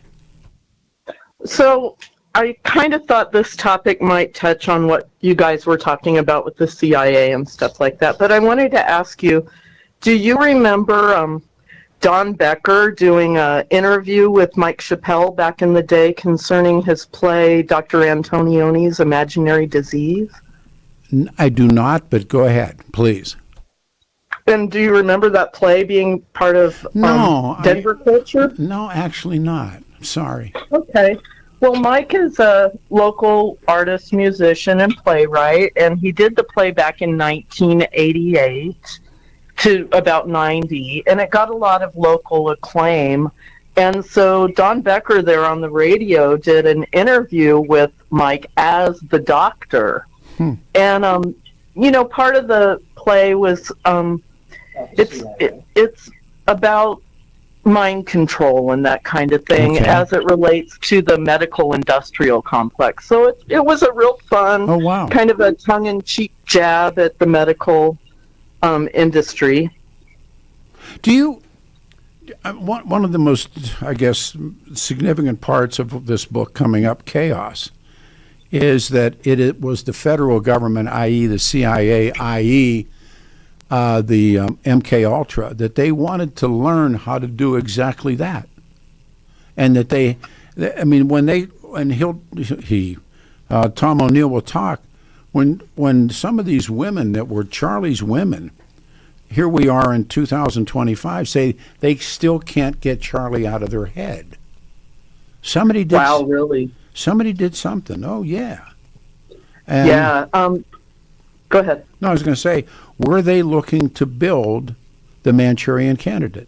John Marks did a book that we got to get him on the show called The Search for the Manchurian Candidate. And it was the first of the books about the research program the CIA was running on mind control. And went back in the 70s. And, that book got vilified. But the guy was a chemist, and he was one of the black sorcerers. That's what they were called, who oversaw that program. There is some crossover there. It's got to be true. Sure. John Stockwell, the CIA whistleblower, he came to the play back in the day, and he said he could not confirm nor deny what Dr. Antonioni had to say. But one thing that kind of brought this old piece of work back to light was there's a lot of parallels with the COVID thing. Well, you think about so many things that have happened, and I do the break point at say 1945, 1946, the beginning of the Cold War, the beginning of the rise of the multinationals, a lot of different things, colonialism failing. We're taking when the French run out, we take their place. But this book, and again, I recommend, it's a lengthy read, and you can get lost in it. But the part about this Jolly West character, that really threw me. When I'm riding to work this morning early, I'm thinking, how do I even begin this interview? You try and plan them out in your head a little bit, and I think I'd like to just ask him about MKUltra and then go to where he goes from there. But West did this psychiatric evaluation of Jack Ruby a year after Ruby shot Oswald, comes out of Ruby's cell in Dallas and says Ruby had just suffered an acute psychotic break, and he never appears in front of the Warren Commission because of, because of, this is all real. It really happened. Yeah. And so the book leaves with, I think, more questions than it does answers. But he's going to talk. He's coming on the show, and We're totally looking forward to Well, it, and I love your reading recommendations. Well, you're kind. And then next Saturday, the final witness, the Kennedy Secret Service agent, breaks his silence after 60 years. A guy named Paul Landis. That's also another one of those moments. And I was telling somebody about it, that the fight that took place inside of Parkland, when they were the Texas authorities were trying to keep Jack Kennedy's body. He's the guy that found the bullet and put it on the stretcher, the so-called magic bullet. I mean, it's really, really. I mean, it's like here we are 10,000 years later, and I don't know how old Paul Landis must be, but he was a kid, and he was a Secret Service agent, and he was walking behind the limo and ran, and he saw. I mean, all of it. He was, but you know what? Was never brought before the Warren Commission. Why? I mean, That's suspicious. Yeah, and why Jolly West was never brought before the Warren Commission, and he's the one that X'd out Jack Ruby. So I don't know what to. It's like we're just not smart enough. Take care of yourself. Thank you very much. All right, everybody. I have been looking forward to this. I got cranked onto this book, and I don't even know who it was that said, if you don't read this book, and it's hard to explain. And by the way, when Tarantino's that they called it the revenge fantasy, Once Upon a Time in Hollywood. I loved that movie. I thought that was good, beating up Bruce Lee and all the other stuff that they claimed these guys did. But and that was Judo Gene LaBelle was allegedly the guy that beat up Bruce Lee or threw Bruce Lee into the car. But Helter Skelter and is a myth. It's a lie, and there are this horrible series of murders. And remember Sharon Tate, 3 other people were murdered in that house, and then they killed the LaBiancos. They murdered them. And he started, O'Neill, and he'll tell the story, but he starts looking at this case in 1999, Premiere Magazine. He was a Hollywood reporter. And they assigned him the 30th anniversary of the murders, and he started unraveling this thing, and America's favorite horror story, someone once called it. But he looks at Bugliosi, ends up, and he'll talk about going to Bugliosi's house and Bugliosi threatening him, and then realizing that he's on to something, and then Bugliosi does a roundabout, and at some point you realize that the first known murder of a music teacher named Gary Hinman took place, and it leads to Helter Skelter. And as I said, my grandson told me a Helter Skelter is a carnival ride in London or in England, and that's where the Beatles got Helter Skelter. And they write it on the wall in the blood of probably Sharon Tate's blood. And O'Neill ends up speculating that Charlie Manson may have been an informant for some kind, one or another, covert federal programs that were active at the time, MKUltra. And we got to write I read this years ago, The Search for the Manchurian Candidate, John Marks's book. And Marks was one of the black sorcerers. And so we're going to try and do that. But all right, I think I'll just start with MKUltra. Just ask him, say, Vincent, like between Vincent Bugliosi and I'll begin with MKUltra, and we'll take it from there. So coming up, the book is entitled Chaos: Charles Manson, the CIA, and the Secret History of the 60s, and Tom O'Neill, guy's a legend. And the book is lengthy, and I can't wait to do this, so we'll see what happens next. Saturday morning, May 31, 2025. We ready? Hold on your hats.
I've been waiting for this hour for a long time. Good morning, everyone. Saturday, May 31, final day of May, 7:10, KNUS. I'm Peter Boyles. The weather, 80 today, 87 on Sunday.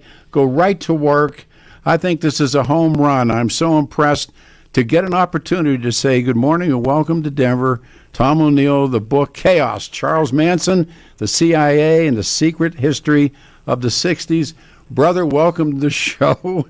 The book's wonderful. No. Yeah, thanks. Thanks for having me, Peter. Yeah, I'm happy to be here. Anybody that got to say Happy Valentine's Day to Charlie Manson's my guy. Yeah, so you did the deep dive.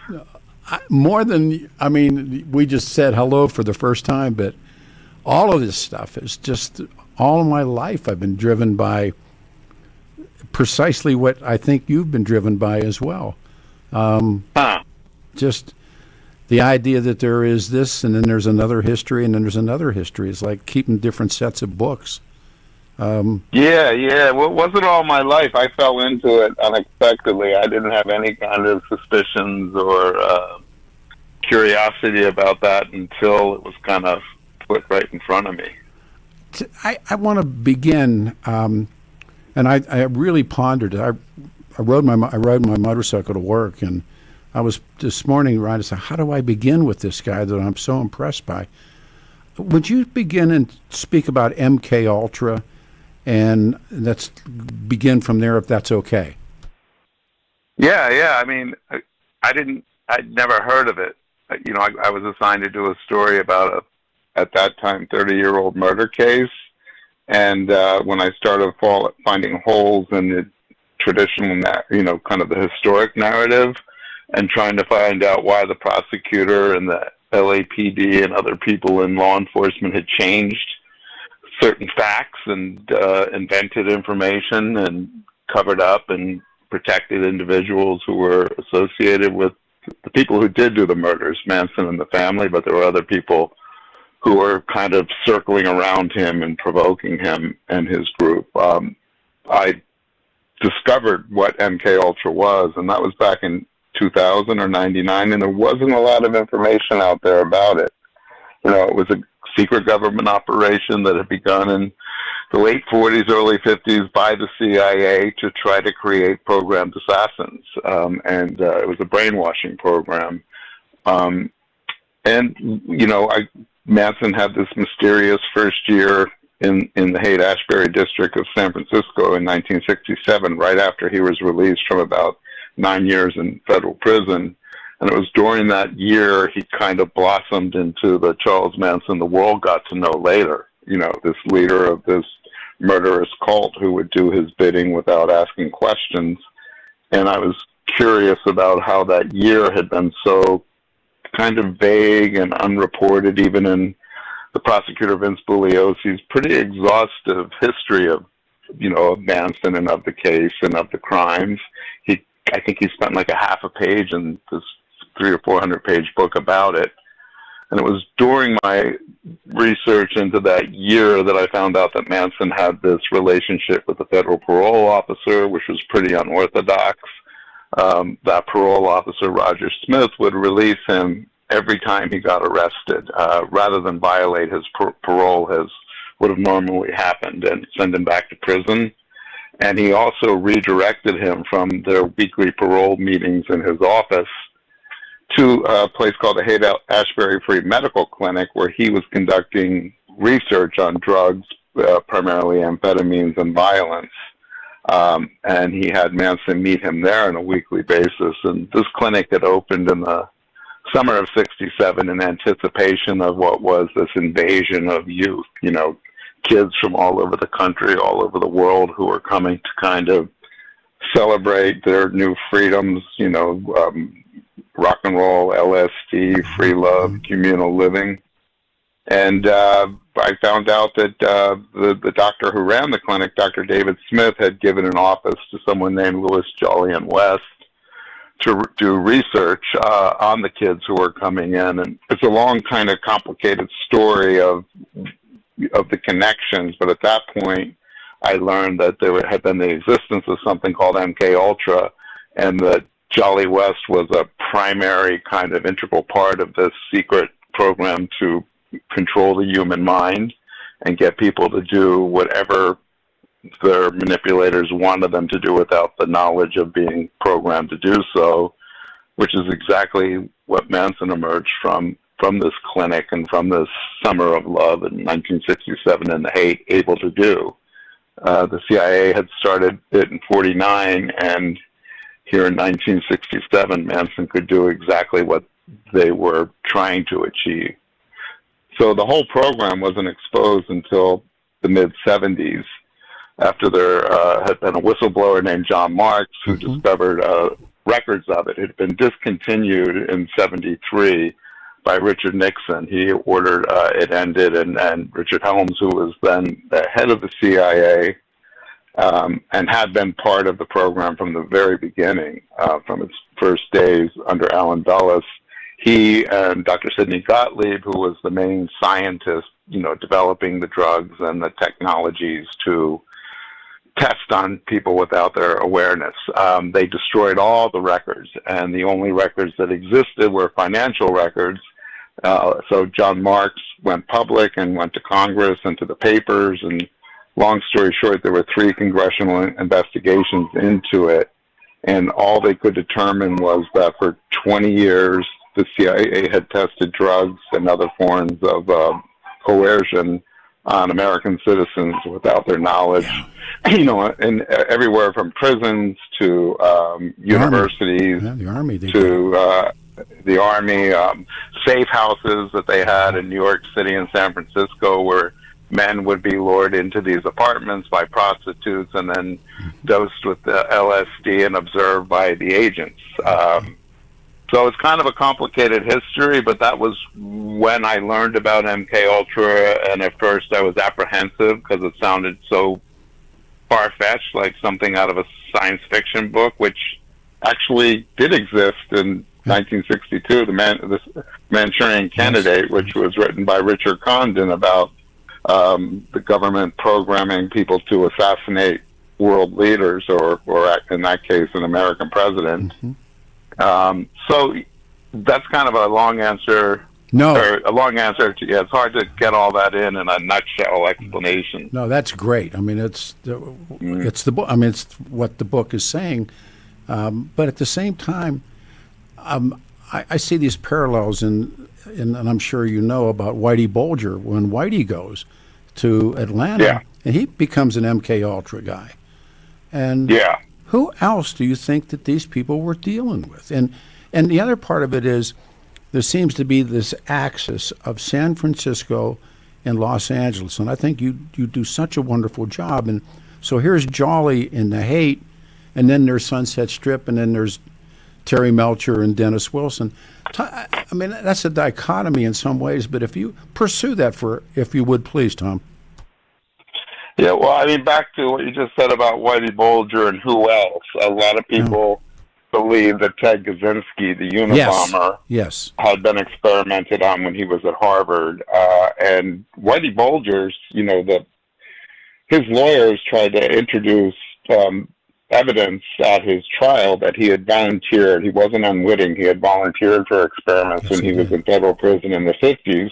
But he didn't know, exactly what he was volunteering for, and he had participated in these drug tests using LSD.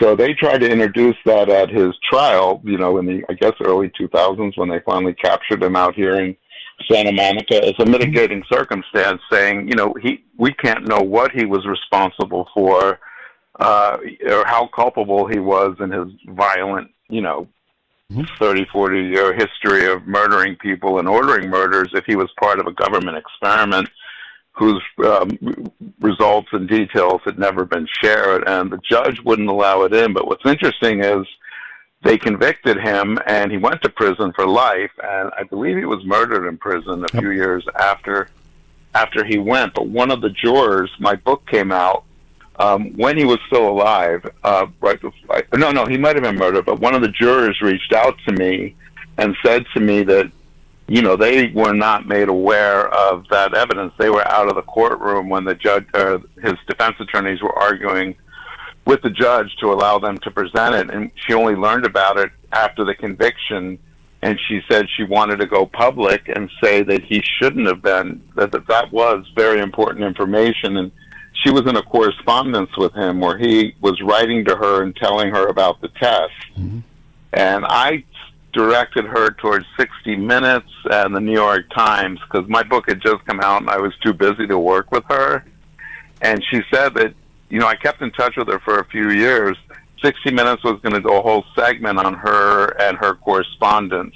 And it never happened, and I think she got paranoid and felt threatened. Now that I've brought it up, I might have to look her up and see if anything ever happened with that information. But it was a widespread program. I mean, it was a domestic program, which is inherently illegal because the CIA isn't allowed to operate on domestic soil. That's right. And it was also, of course, illegal because it violated every Nuremberg Code, that had been established after World War II about experimentation on humans without consent.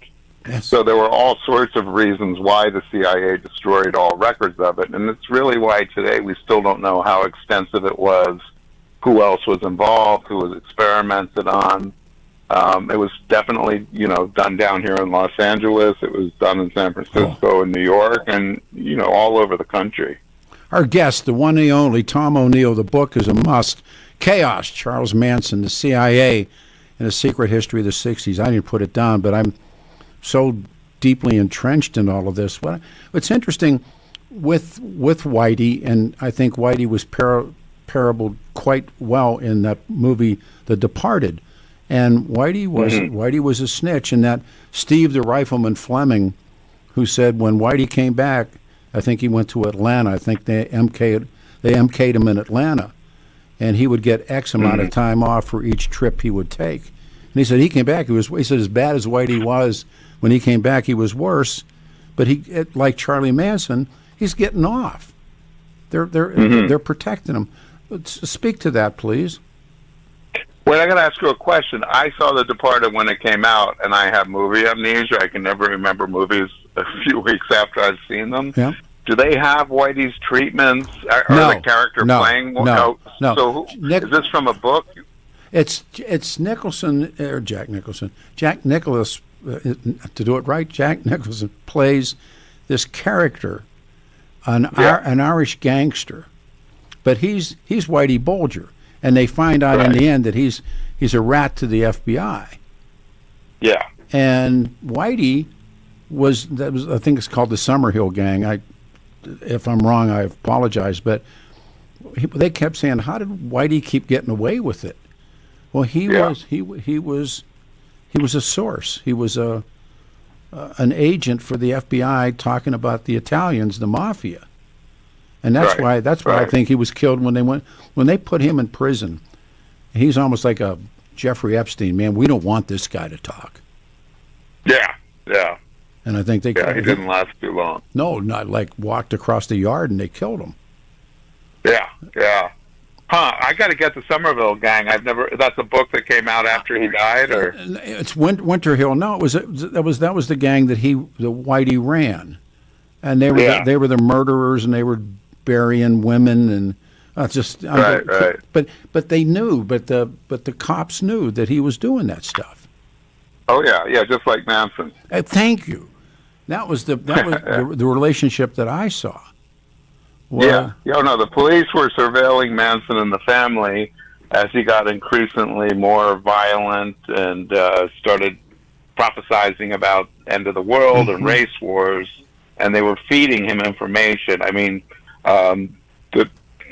it's complicated again because there's a couple different programs. The CIA, in addition to MKUltra, had something called Operation Chaos, which was started in 1967, and it was begun in San Francisco in the summer of 1967, the same time of the Summer of Love, and that was the same year that the FBI, under J. Edgar Hoover direction, reinitiated Cointelpro, which was a counterintelligence program that they had used in the 40s and 50s to kind of disseminate and neutralize the Ku Klux Klan originally.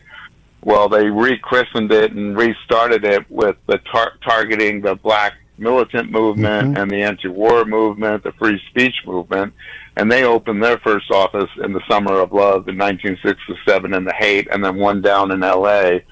So both Chaos and Cointelpro would infiltrate groups that had been deemed threats to national security and try to either use propaganda or actually violence to quash them. And, you know, Chaos to this day, unlike MKUltra, there's absolutely no record whatsoever of what the Chaos agents did. All they know is that they infiltrated groups, they surveilled them, and tried to provoke them. Were they able to? We don't know, because all those records were destroyed. But the FBI's Cointelpro group did get completely exposed in 1973 or 4 when a bunch of activists in my home state of Pennsylvania raided a facility where they learned that there had been these FBI records from the 60s and 70s were maintained, and they stole the records in the middle of the night, and then they shared them with congressmen and press, and it showed that the FBI had been responsible for actual murders and killings by setting up, for instance, black militants against each other. There was a group here in LA called the U.S. Slaves, and they got the slaves to think that the Black Panthers were about to attack them, so they should retaliate. And I think they took responsibility for about 30 different murders that occurred from 1967 to like 73 or 74. And I was going to ask you, where in PA are you from? Suburb of Philadelphia. I grew up in Pittsburgh. I was like, I thought, wait a minute, PA. No, that's not Pennsylvania. That's the Midwest. No, you're right. You're right. It's like, I'm joking. Yeah, I'm from Philadelphia. Yeah, the other side of the mountains. The other side of the mountain. Right. Yeah. Right. It's Tom O'Neill. The book is Chaos, Charles Manson, the CIA. It is a don't put down. You know, they have. We got 2 minutes to our first break. When was the government? I believe that the government was seeking the perfect killer. Do you believe that as well? Oh yeah, yeah. No, I mean, that's, you know, they wanted to create people who would murder and have no recollection of being programmed to kill. Yes. So they would wipe their memory of their programming. And, you know, I could go through the evolution of MKUltra and this one scientist, Jolly West, whose kind of trajectory into the program paralleled Manson's path and rise to becoming the perfect assassin. I want you to do that after the break, because I'm a Kennedy geek too, and I'd never even read his name until I read your work. Oh, really? I never knew he existed. No. Huh. And he ended up at UCLA.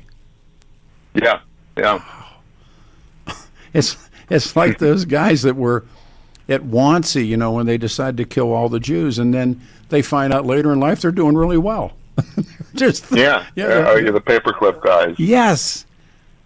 There's great stories about those people. And what is it about the government's ability to wash away the sins of somebody else? Well, it's all, you know, in the name of patriotism and saving the country. And a lot of the people that were involved in these programs, as horrific as they were, if you put them in the context of the time, they felt we were about to be blown up by the Russians and the Chinese communists. Put you on hold, sir. We'll come back and talk about Jolly. Stay by. 710 KNUS on a Saturday. Your KNUS forecast for the Denver metro area in this last day of May is a beautiful one. High temperatures, upper 70s and low 80s. Sunny to mostly sunny, dry, gorgeous springtime conditions. Mid-50s tonight. Kicking off June with highs 80s to near 90 degrees for your Sunday. Lows near 60. Increasing clouds, late showers and storms. Could see some severe weather Monday afternoon and evening. Highs 80s. Rain and some thunderstorms. 60s Tuesday. Weather sponsored by Colorado's Best Roofing, reminding you to protect your home from the harsh Colorado weather and schedule your free, no-obligation roof inspection today at roofingcolorado.com. That's roofingcolorado.com. I'm meteorologist Mark Huer in the 710 KNUS Weather Center.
Morning, everybody. What a show. Saturday morning, May 31, final day of May, 710 KNUS. 80 is the high today. The book is Chaos, Charles Manson, the CIA, and the Secret History of the 60s. Tom O'Neill is our guest. Just an incredible, incredible show. I love this. One of the things that I wrote down, some things that I'd like to bounce off you. You mentioned the Phoenix Project in the book. And the black gangs and the so-called, and we know about the black prisons that the Bush-Cheney people did, but the black gangs have always been around. Talk about the Phoenix guy that gets back involved after, and talk about Phoenix, by the way, if you would, please. Yeah. Phoenix was a group a lot like Chaos and Cointelpro. They were CIA-trained soldiers who were operating in Vietnam and trying to pacify the North Vietnamese and get them to come over to the South Vietnamese and the United States side. And by doing that, they would commit horrific massacres and atrocities against North Vietnamese communities. They would literally go in and slaughter a village and make it look like it was the Viet Cong, the North Vietnamese, their own supposed protectors who had killed them all. And they were also doing experiments, drug experiments on prisoners, extinction experiments that they called them, that led to death, to see if they could program and get North Vietnamese people to kill each other.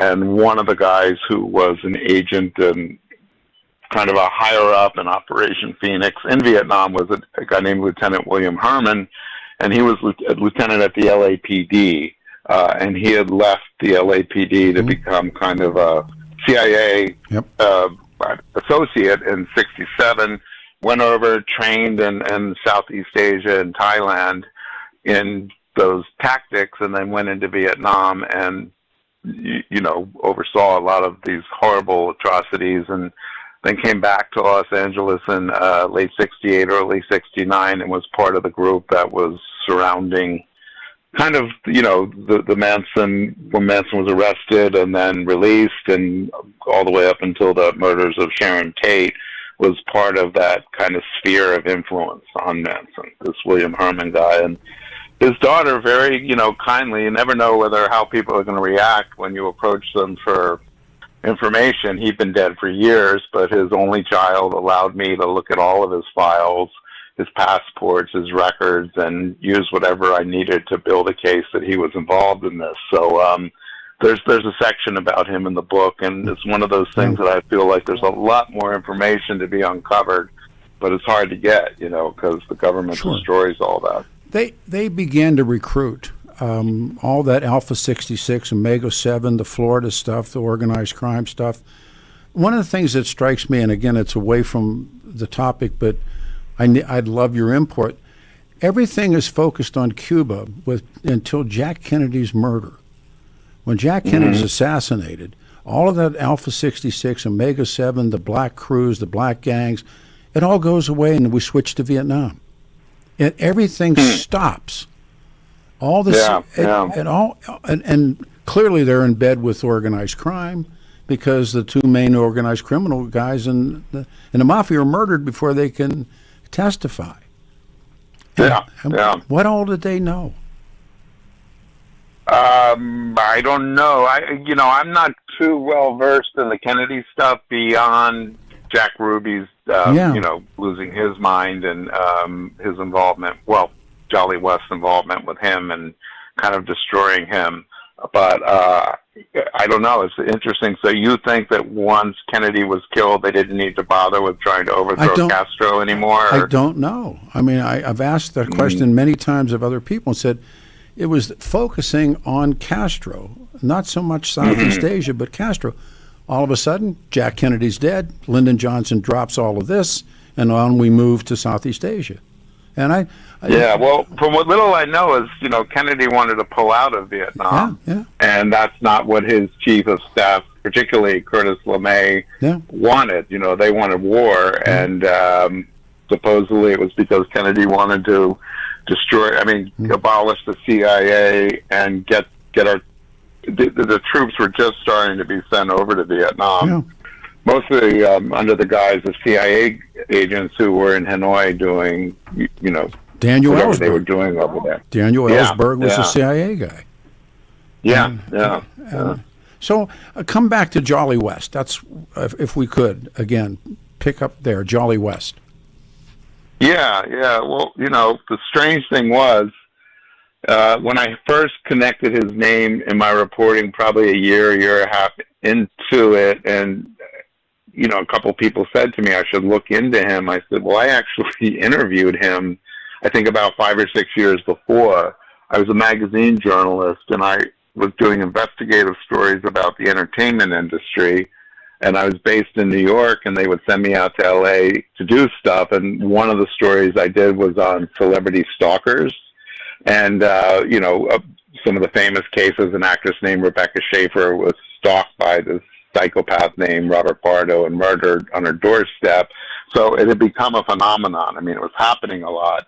And Jolly West was this kind of Zelig-like psychiatrist who was involved in MKUltra, although I didn't know it then. But he was an expert on cults and the criminal mind and violence. And I went out to interview him because he had lectured quite a bit about the stalking phenomenon, people who become obsessed with someone that they admire, but if they can't have them, they kill them. And I went to UCLA, and he was at least a half hour late to meet me, and they put me in his office, and God, if I had that chance again, I would have gone through his files to get the secrets. But again, I had no suspicions of any of his involvement in this other stuff. He came a half hour late, didn't apologize, and then just started lecturing to me about stalking as if I were a class at UCLA. And I'd stop him to try to ask him questions, and he didn't like that and didn't want it. He was just an arrogant ass, and he ended the interview short, and I was fine with that. And I left, and I never even transcribed it. And then, sure enough, 5, 6 years later, I find out he was a principal part in this history that I'm uncovering. And I immediately thought, well, I'll go back and talk to him again, and found out he had died about a year before I started. And I contacted UCLA, and, he had such a prominent career for decades. I mean, he was very well known in the psychiatric community. And I asked if he had donated his papers, and they said he had, but they hadn't processed them yet. So I got them to expedite the processing, and they would release a box or two a week to me, and there were, I think, 180 boxes. And throughout the summer, I went about every day for 2 or 3 months looking for a needle in a haystack, because I found out that he had been a part of MKUltra that had been alleged. He denied it his entire career. He'd never been investigated, never been held accountable, and would joke about it when people asked him. Or he would get angry and threaten to sue them if they said he had anything to do with this nefarious operation. But, he accidentally left documents in his files. They were probably, organized by his graduate students, and maybe they overlooked it because they had no idea what they were looking at, but there were letters dating back to 1953 between him and Sidney Gottlieb, the one that was called the poisoner-in-chief at the CIA, who was developing all the LSD testing and experiments they were doing on unwitting citizens. And these letters were like a blueprint to the MKUltra operation that were, it was correspondence between Gottlieb and West. And Gottlieb was using an alias, Sherman Grifford. So I had already gotten every book that had been published on MKUltra, and believe it or not, in 2000, there were like less than a half dozen, 3 or 4. But the most prominent or best-known one was called The Search for the Manchurian Candidate. Yes.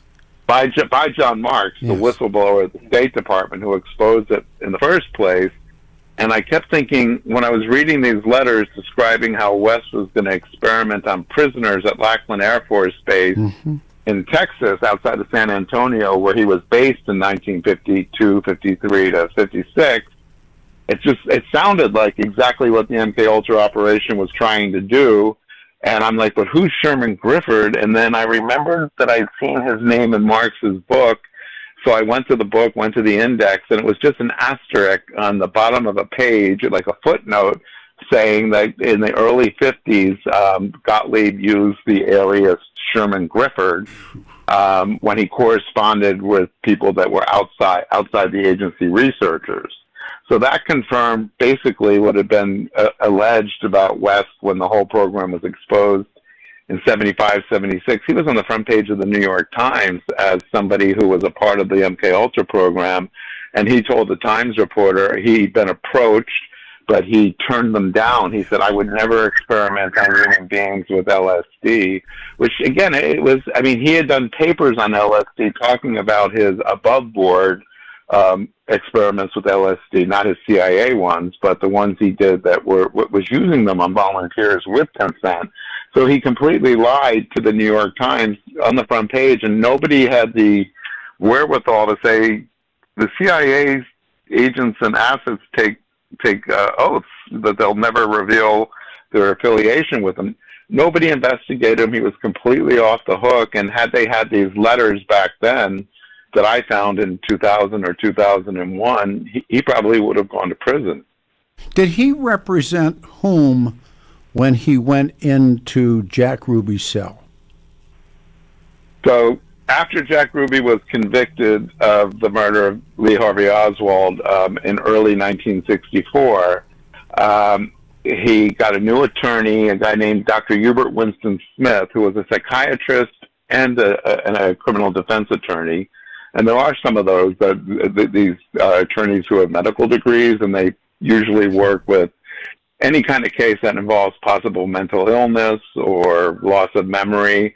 So Hubert Winston Smith was an old colleague of Jolly West, and he asked the judge to allow Jolly West to go in and re-examine Jack Ruby to see whether or not they could do an insanity defense. Because if your listeners don't know, Oswald was killed in the basement of the Dallas police station about 3 days after Oswald allegedly shot Kennedy. He was being led out of the Dallas police station, I think, to a safer prison. Mm-hmm. Ruby got in and walked right up to him in front of I think it was the first ever filmed murder that was televised live on TV. Yeah.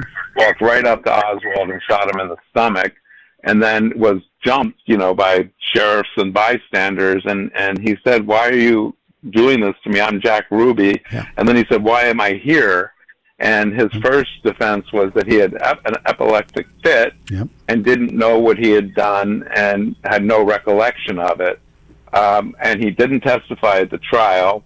So he got a new attorney, Hubert Winston Smith, who got West appointed by the judge to come in and examine Ruby. He'd been examined prior to his first trial by, I think, a half dozen psychiatrists who all declared that he was mentally fit. He had a little bit of paranoia, a little bit of, everybody has a little bit of mental illness, but nothing serious. West went in and examined him in April of 64, and he was alone with him in his prison cell, and then emerged to announce at a press conference that something had happened in the preceding 48 hours, and Ruby had had a psychotic break from which he would never recover, that he was having auditory and visual hallucinations, and during their meeting, he hid under the table because he thought there were other people in the room trying to kill him. Yeah. And from that day forward, Ruby could never really put three sentences together. Now, in the letters that I found between West and Gottlieb in 1953, there's a bullet point list of what West wanted to accomplish in his CIA experiments for the CIA, and one of them was inducing mental illness in a human being without their knowledge, being, drugged or tampered with, their minds tampered with. And when Ruby had never testified to the Warren Commission until after West had not only spent that day with him, but he saw him a half dozen more times. And when the Warren Commission finally came to interview Ruby, Ruby begged to be sent to D.C. He felt like his life was in danger in Dallas. He said, "They're trying to kill me. I'm not safe here. I can't tell what I know in Dallas. But they wouldn't let him." So Judge Earl Warren, the head of the commission, and Gerald Ford, who was a congressman who was on the Warren Commission, and Arlen Specter, who was a deputy DA in Philadelphia who was an investigator for the commission, who obviously later became famous as a senator and the author of the single bullet theory. Those three men were the only men in the room with Ruby when he testified, besides his lawyers. And they had to stop Ruby's testimony halfway through because he was rambling and psychotic.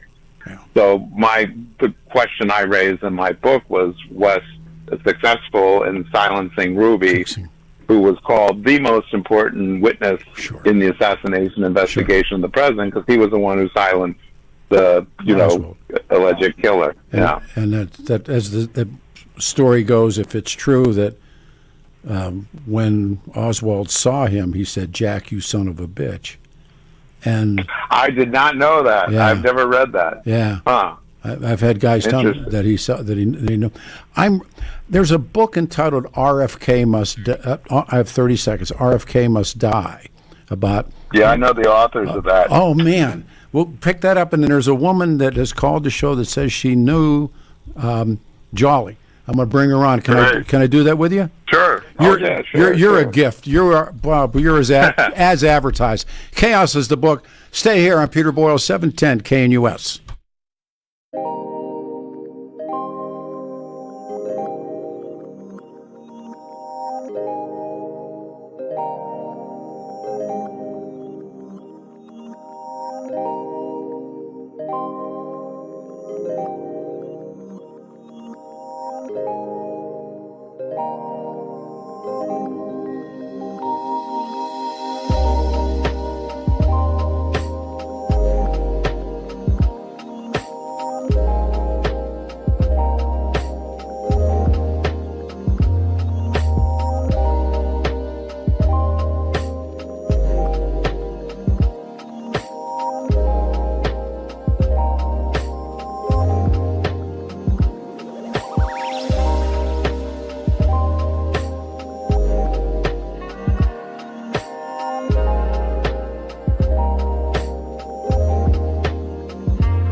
Remarkable Saturday morning, everyone. May 31. There you go. I'm Peter Boyles. This is 710 KNUS. We are Denver's talk station. 710 weather, 80 the high today, 87 on Sunday, Monday, 83 degrees. I just fell in love with this book, Chaos, Charles Manson, the CIA, and the Secret History of the 60s. This tremendous guest, Tom O'Neill, was with us. And during the break, a woman contacted the show and said she knew, and I'll just bring her on. Her name is Sarah. She's in Denver, and her first husband's, I guess, best friend was Jolly West. Sarah, thank you. You're on the air. Tom's on the other line. I'm here. Tell the story of how you knew Jolly West. You're welcome. Well, it was not my first husband. It was his parents. Oh, I'm sorry. His parents were best friends with Kay, who was Jolly's wife, and Jolly. And I'm just kind of shaking because I can picture their home. I can picture their dining room having how many dinners at their home.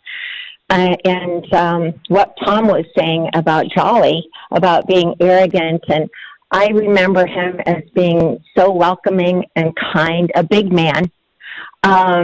And all I knew was that he was a psychiatrist, or that's all I paid attention to. I was pretty young. I was 22. And, he was a psychiatrist at UCLA. And I can just hearing all of this about him is just opening up a whole new world to me, because my ex-husband, who was quite brilliant but diabolical, had spent a lot of time with Jolly from the time he was a small child. And I look back at his behavior towards me, and so much makes sense to me now, that he was almost he could hypnotize me and make me think things and do things that I never would have done on my own. And it took a lot to get away from him. It was just all of this mind control and everything. I'm going, oh my gosh, I'm understanding so much that I never did before. Tom, wow. Go ahead, please. I don't know if I should apologize for that or not. But was your husband a colleague of West's, or just a friend, or? He was. Well, he had, as I said, he was the son of his parents were best friends with Jolly and Kay. So he knew them from the time he was a little boy, and he was always fascinated with things like he'd talk about traveling on the astral plane, and mind. And I know he was using mind control, and I could never figure out how he could make me think some of the things that I look back on now. I mean, I literally had to escape from him. So I think of the influence that Jolly had on him. Yeah. And then consequently on me, that still at 74 years old, still has an effect on me. Yeah. Well, it's interesting because a lot of people described him as very amiable and funny and engaging. And one of his closest associates that worked with him in 67 in San Francisco called him a benign sociopath. And I don't want to. If you had a personal relationship with him, I guess you're already questioning his influence on your husband. But did you actually? You went to the house and you met Kay, his wife, and him. I was from Fort Wayne, Indiana. My husband and I got married in Fort Wayne, Indiana, and she was at my wedding in Fort Wayne. And Jolly was not there, but I remember I met oh my gosh, his name just went right out of my head. A huge movie star sitting at their table for dinner. Oh, Charlton Heston. Yes, Charlton Heston. Absolutely, they were very, very good friends. They were each other's best friends. Yes, in fact, and I look when they were in the hospital, they shared a hospital room when Jolly was diagnosed with cancer and dying. Do you know how Jolly died? No. So his son, John, administered drugs to assist his suicide. Not only did he do it with his father, he also did it with Kay, his mother. And then about a year or two ago, John committed suicide. Oh. And I've only learned that recently, and it hasn't been publicized anywhere, but a couple of John's friends reached out to me to tell me that he had committed suicide. And I don't know whether that was, both his parents had terminal illnesses, and that's why, and he wrote a book. He wrote a book about assisting his parents' suicide, but he couldn't have been older than like late 50s or 60s a year or two ago when he died. And, you know, Jolly was a well-known philanderer, and John writes about it in the book.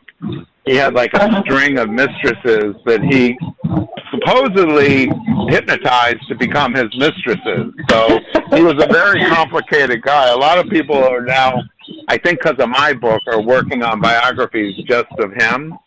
So we'll see what happens. But it sounds like you got some interesting insight. Wow. Oh, my goodness. Whatever. It's just, you know, it's been a long time. I was only married to my husband for like 4 years. And like I said, I literally felt like I escaped from him when I left. It wasn't just a normal divorce. Wow. It was an escape, which his mother helped me escape because she knew that it was so unhealthy what her son was doing to me. And I look back and I think, okay, this could have very much been a lot of Jolly's influence on him to do what he was able to do. Yeah, interesting. Great. Thank you for having the heart to call. Would you Yeah, thank you. Tell Tom where you are right now? You told Adam. He told me. I'm sitting at Barnes & Noble with the book Chaos in my lap.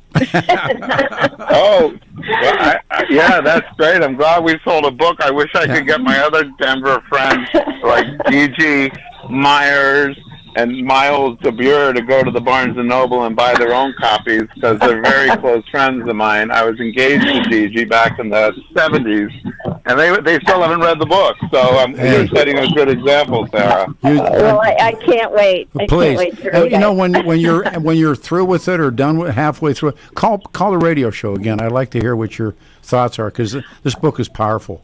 So okay, I hear I'm from you excited. again. I'm still shaking. I just can't believe, you know, it's such a small world, and to hear his name on the radio this morning, I just went, what? Yeah. So, Wow. That's amazing. Means a lot. Thank you, Sarah. You're let's see, welcome. how much You're time we got? welcome.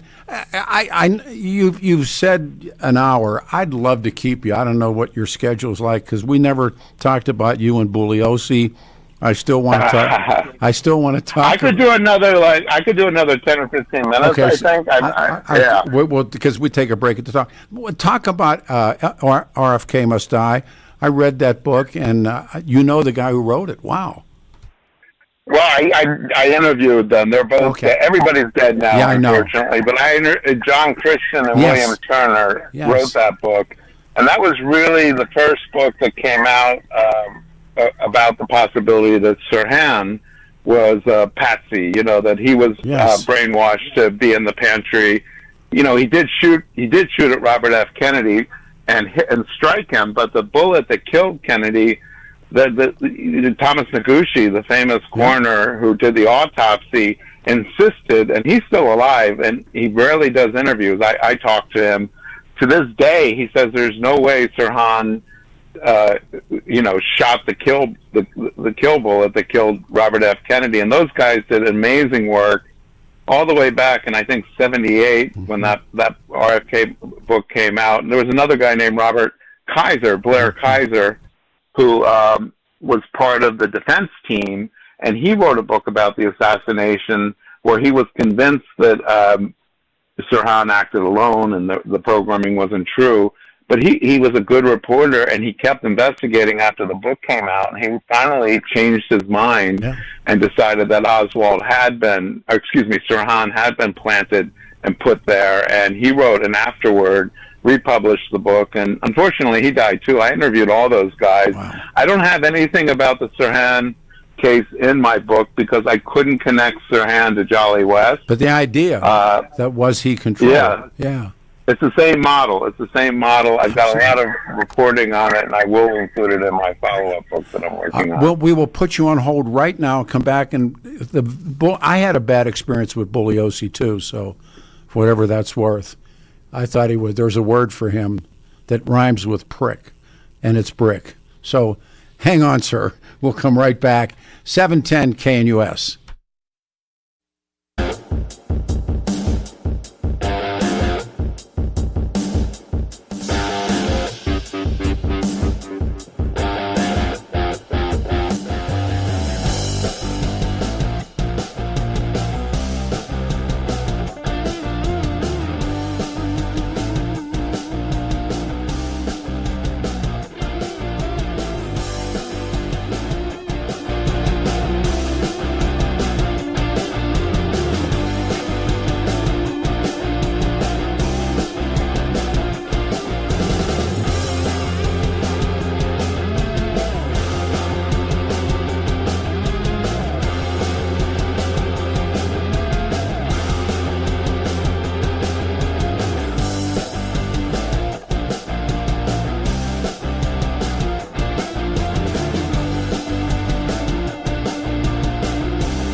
Afternoon, everybody. A dream come true. Tom O'Neill is staying with us.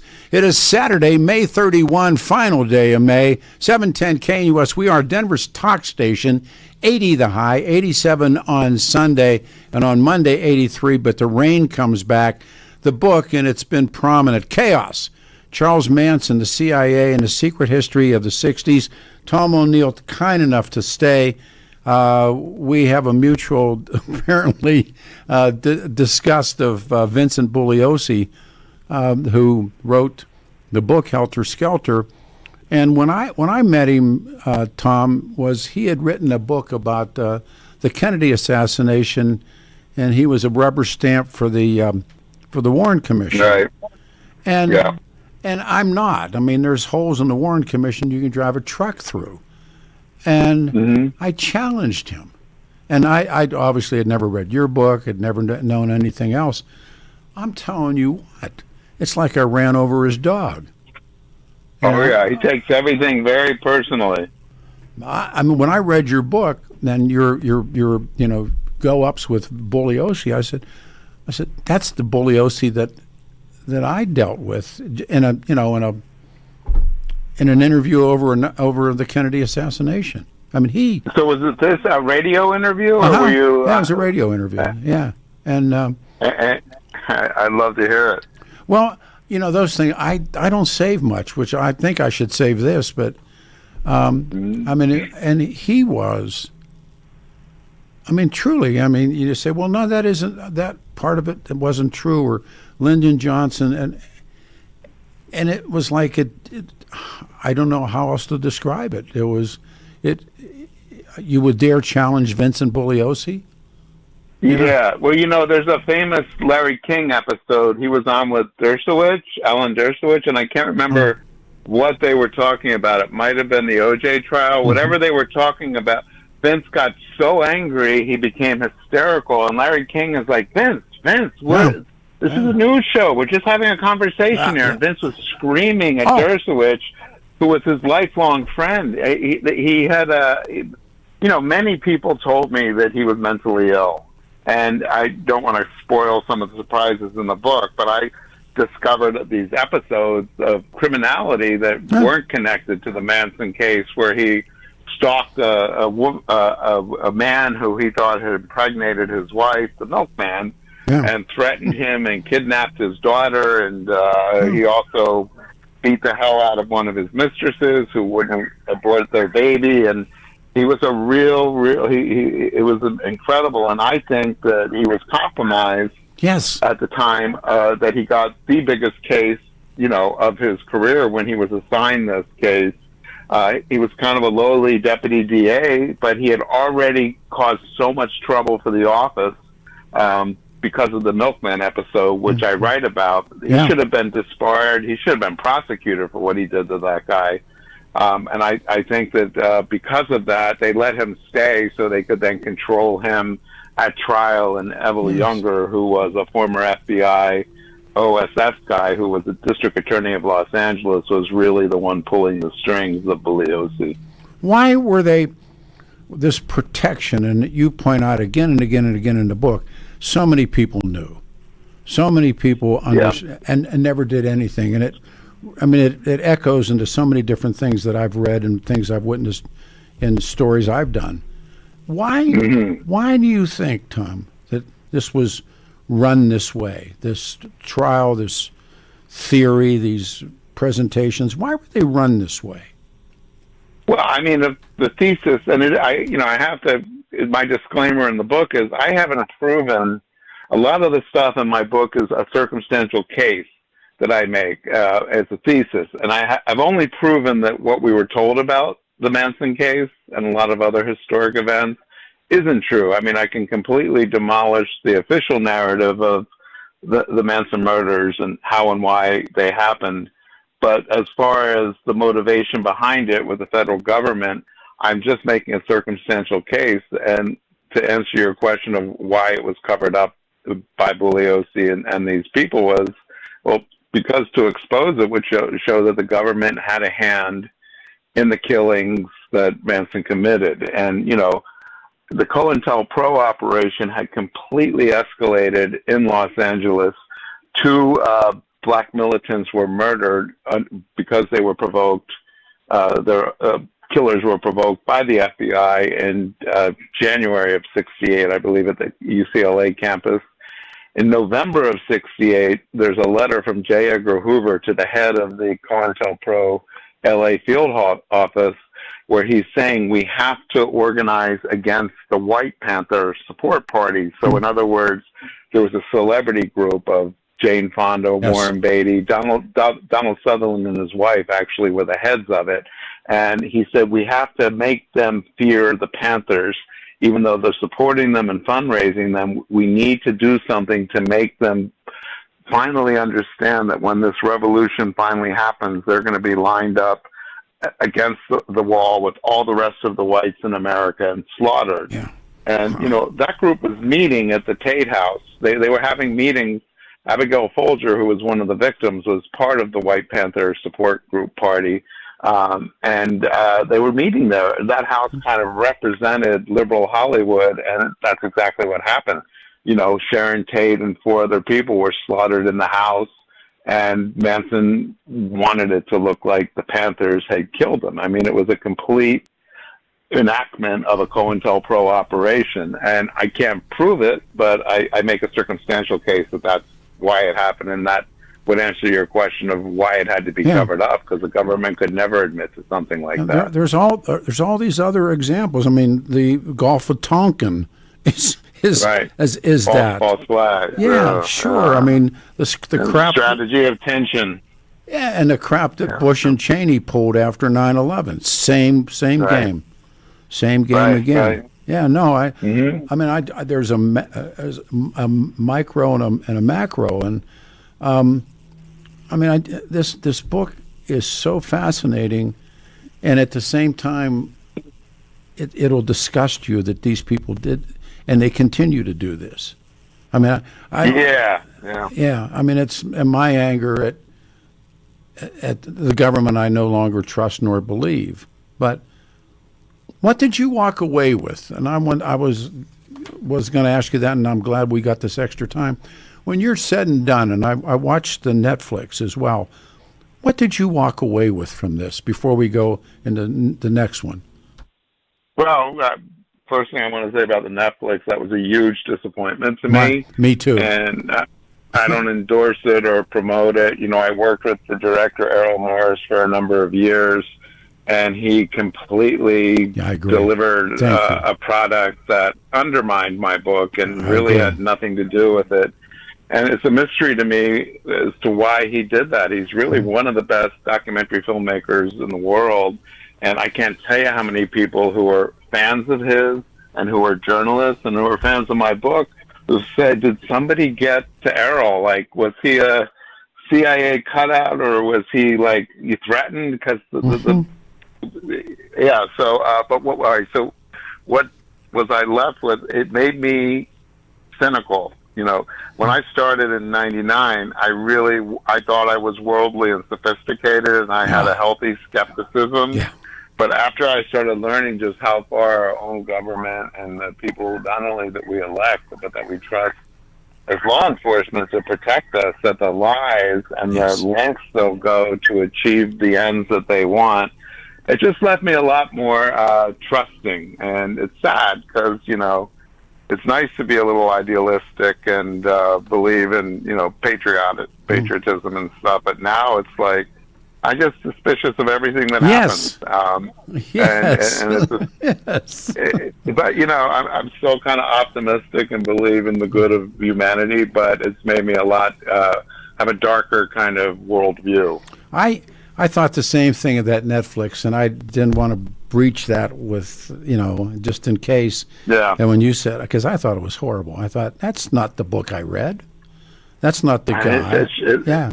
And Errol, you know, he and I worked together in 2012 and 13, and he shot me for 3 days, and I quit. He sold it to Netflix as a series then, but I quit because he started pulling some moves that I didn't trust, and I ended up pulling out, and he ended up making Wormwood instead about the Frank Olson killing or death. Yes. And then in 2020, I had a scripted deal with Amazon Studios to do a scripted version of my book. That fell apart, and the option ended. And Errol and I reconnected, and I thought, I'll give him a second chance. And it's one of the biggest regrets of my life. I don't know how he could have dropped the ball the way he dropped the ball. And unfortunately, a lot of people see the documentary and they're not going to go to the book. They're like, why get the book? There's nothing, from the way it's presented on film, there doesn't seem to be anything in the book. And he really sabotaged. The last email I wrote him before it came out, when I saw your final cut, was I said, Errol, you've made a mockery of my 20 years of hard work. Yes. You've destroyed everything I've done. It's a mystery to me why he would make such a stupid film. For what it's worth, it's exactly how I felt when I watched it, and I thought, oh my God. So folks, if you're just joining us, it's a don't miss Tom O'Neill and book Chaos, which is the name of an operation, Charles Manson, the CIA, and the secret history of the 60s. I had opened with a question about there were axes in the 60s, and San Francisco, Berkeley is one, but boy, Sunset Strip, L.A., the Whiskey A Go-Go. What was going on when Dennis Wilson and Terry Melcher hook into the Mansons? The Golden Penetrators is what they call themselves. Oh, gosh. Well, that's a big can of worms. Terry Melcher was the son of Doris Day, who was, the number one movie star in America in the 1950s. And by then, the mid to late 60s, she was a television star. She'd aged out of her starring film roles, but she had a sitcom that was produced by Terry. And Terry was also a very talented music producer. He produced The Byrds and Paul Revere and the Raiders. He had his own little band prior to producing others.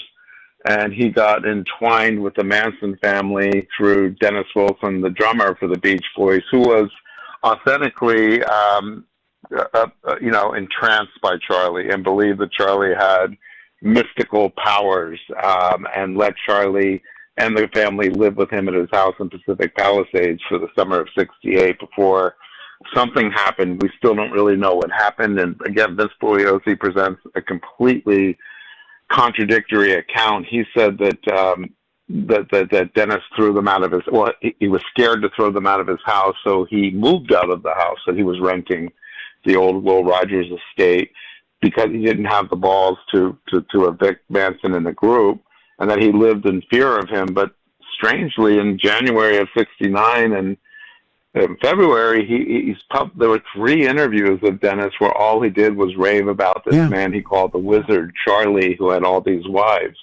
And, it's another one of the big mysteries of this case is the choice of the house where the murders happened the first night, the Tate house, which was rented by Roman Polanski, the director, and his wife Sharon Tate. And Roman was in London doing prep work on what he had planned to direct an adaptation of Day of the Dolphin, which was another book kind of about CIA experimentation by John Riley with using dolphins as human models. But anyway, the reason the house was picked in the official narrative was because it represented rejection to Manson, because Manson thought he was going to get a record deal from Terry Melcher, who did audition them, and then walk away from it. But there was a whole other thing going on between Terry and Manson and the group that I uncovered, and it's kind of complicated to get into in just a few minutes. But Vince protected those guys and really kind of minimized the connection to Manson, and he had to get Terry on the witness stand to connect Manson to the house, because Manson wasn't at the house when the Tate murders occurred. And Terry very reluctantly testified that he had this prior relationship, but he lied about how extensive it was. And it was very easy. Again, I don't know why people didn't do what I did 30 years ago or 40 years ago, but I guess, it was such a sensational case. People were more trusting of the government. And, the trial happened 70, 71 before Watergate. So, it wasn't really until Watergate that people started questioning what they were told by, law enforcement and the government. I think if this had happened after, there would have been much more scrutiny of what Bugliosi did. And it just kind of fell into my lap in '99, and I did what I think other journalists should have done and never did back when it happened. You're absolutely correct. I mean, what Nixon did and what Lyndon Johnson did, it changes us. It changes us. But the idea that one was one axis and the other axis, and they tie together through this bizarre lifetime prisoner of Charles Manson. And where does you tell that there's a moment in your book where they're at the Whiskey, I think at the Whiskey A Go-Go, and Manson's on the dance floor, and Dennis Wilson, they can see sparks. Ooh. Yeah. As a final story, tell that story about what they witnessed or what they saw. Well, he was pretty unique, and Terry was just as mesmerized by him. I have people telling me that he was as kind of under Manson's control as Dennis Wilson was, and their third friend, Greg Jacobson, that Manson had developed this kind of power using a combination of hypnotic powers that he might have been taught and LSD, distribution of LSD. So it's really frustrating to me because I feel like we've never gotten the true story about their relationship with Manson. Dennis Wilson, who died, I think in the 1980s, maybe the day before his 40th birthday, had said to his official biographer and to a couple other journalists that what everybody thought they knew about Manson was untrue, and that one day he planned to tell the true story and it would shock the world. And he never got the chance to tell it. A lot of people think he was murdered. I don't, or I've not investigated it, but questions like that, it just makes me scratch my head and say, why didn't I get the answer to that? I'm still working. I'm working on a follow-up book. I'm trying to get the answers to a lot of stuff that I wasn't able to answer in the book. I've explained that to other people, and they asked me about the book because I've raved about it. And I said, well, what O'Neill does is at the end of the book, he just says, "Here's the questions," and that's I think wonderful journalism. And I was going to ask you, do you got another one in the chute? And sounds like you do. Well, yeah, I didn't want to do it. When I turned the book in, it was literally the 20th anniversary of the day I got the magazine assignment. My collaborator and I send on our final edit, after we'd gotten all the notes from our editor at Little Brown. And I thought, I don't have to wake up and think about Manson anymore. I don't have to dream about this stuff.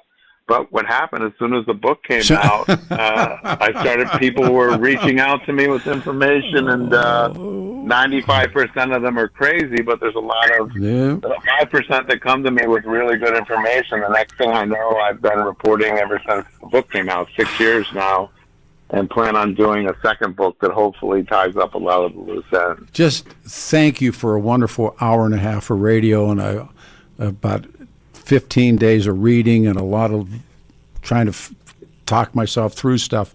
Thank you. I owe you anytime. Yeah, thanks for having me, and thanks for being patient. You guys came to me a long time ago, and I was traveling and busy, but I'm glad that we finally got around to doing it. Doors open, Tom. Come back. Great. Thanks. Thank you very much. All right. Bye. Thanks so much, Peter. It was fun. Bye-bye. All right. Now it's open lines. 710 KNUS on a Saturday.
Wow.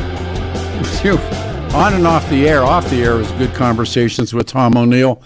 The book was Chaos. Good afternoon, everybody. And I was glad to hear he's going to do a second book. May 31st, the final day of May, June busting out, 7:10 KNUS. How bad do you think the FBI and the CIA and the IRS and the rest of them all are? Boy, I mean, next week we're going to do that book, and it's called The Final Witness. This is great work by Adam Walker. The Kennedy Secret Service agent breaks his silence after 60 years. We'll do that. I want to do this. Did you get him? Did you get him? Yeah, I always take my life in my own hands when I put him on the air. Is he ready? No? Yes? Maybe? I want to get Brando on. They're cooking hot dogs today at the biker joint. We'll see what he wants to do. I'm waiting for the green light, and then we'll see what happens. So in the meantime, the show next week will be incredible. This is the guy that found the magic bullet. Oh, we got him? All right. As I take my life in my own hands, I'm bringing back, ladies and gentlemen, from Devil's Head Choppers. We're cooking hot dogs again today, my man. We cooking dogs. Yeah, we are burning wieners, sir. Yes, we are. And whose birthday is this today? This is my lead mechanic, Lou. You've met him. I know fantastic mechanic, and we're celebrating him. I know Lou well. Lou has done wonderful work, and Lou is the prize winner. And it's Lou's birthday. How old is Lou? What? 29 for the 14th time. For the 14th time.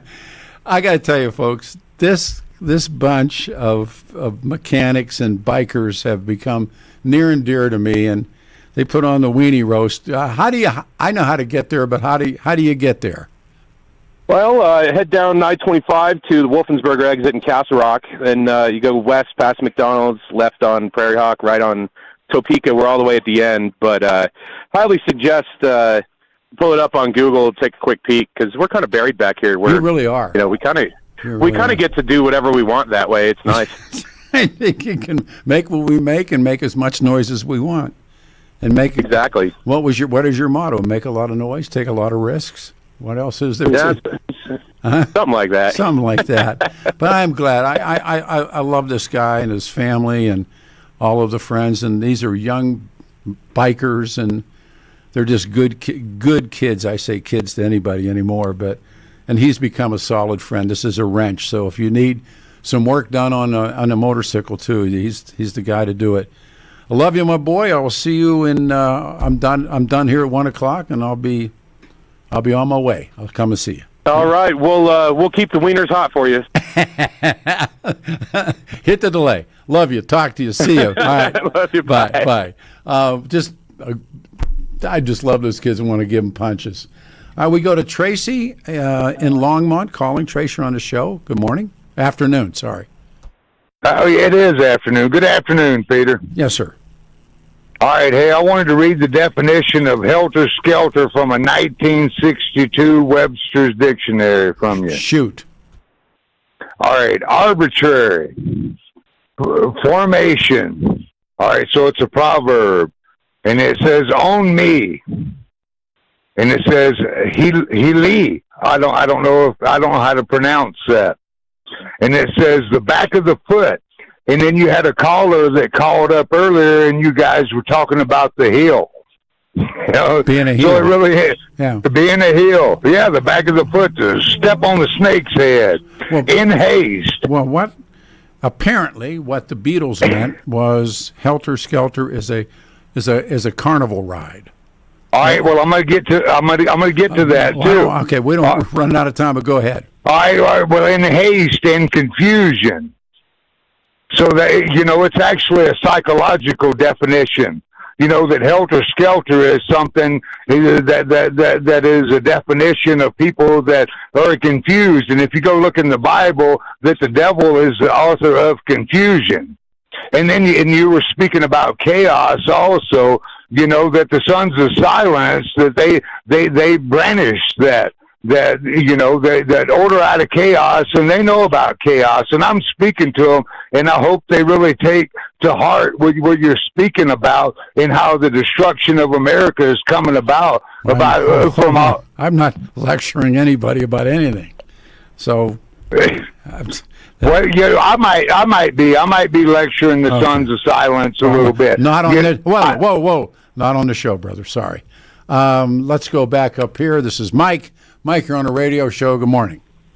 Afternoon. Hi, Peter. How are you doing? Oh, Mike Connor. Hey, brother. Hey, good afternoon, man. Hi. Good, good. Hey, you told me to listen to your show this morning, and you're right. Boy, that's quite a story that Tom has to tell. It is. I mean, there's so many other things that I have read and listened to that have implanted into that book that verifies, that makes you think, my God, what have they, what the government is capable of doing, especially the CIA and the FBI and the IRS, and turning it, when we turn these secret agencies against our own population, against our own people, I guess I come up sad. Yeah, it truly is, and it's hard, to realize how different things are than the way that we've been told. Something I wanted to share, and I wasn't able to get in while Tom was still on, but as he's going to write a second book, he's going to come across somebody who I know, and that was Manson's psychiatrist. Yeah, go ahead. I'm sorry. That's Dr. Ronald Shen. Mm-hmm. And Shen worked for the Bureau of Prison, and he was an MKUltra guy. I think he was a handler for Manson for all those years that he was in prison. Shen seemed to control Manson. What they see, and when you combine 25 different books, and you think to yourself, were they trying to develop? And there is a book entitled The Search for the Real Manchurian Candidate. That were they trying to develop the perfect killer? Were they trying to develop in Marx's book, John Marx, the first book about the CIA's research program on mind control, that it came out in the late 70s, and about this, and then there's the prisoner in chief, and there's the CIA search for mind control. That guy's name is Stephen Kinzer. Hopefully we can get them all on the show. But they were called the Black Sorcerers, who oversaw these programs. And of course, Jolly is the principal guy. And I don't know what you do with it, because clearly there's, when you see what they were doing with Whitey Bulger, what they were doing with the Winter Hill people, what they were doing with the Mansons, what they were doing with these people, what they were doing to the military, were they actually trying to manipulate people or bend people? And it seems weird and fascinating, I guess, and retrospectively, were they actually doing it, Mike? Do you think they were actually doing it? Oh, I think they were, and in my dealings with Dr. Shen, I was warned, because he had hired me to help him raise money for a treatment for cancer that he had come across. And so I was working in finance and trying to raise money, and he came across something that was phenomenal, very promising. And this guy got in the middle of it, and he destroyed the opportunity for this company to get the funding they needed. And he used mind control on just about everybody. And it was seeing it firsthand, Peter. I mean, it's so destructive. This man got into the middle of a treatment that he had nothing to do with, convinced everyone that he was the guy that would fund it, had no idea how to fund it, called upon people like me to help him, and then he demanded $1 billion up front for his participation before anyone else gets paid. And so a wonderful treatment that's being used in South Korea has been denied to people in America because of this mind control doctor. Well, you see this stuff, what they did. Yeah. Yeah, I mean, MKUltra, one of the objectives of MKUltra from my reading was to create a programmed assassin or programmed assassins out of unwitting subjects. In other words, so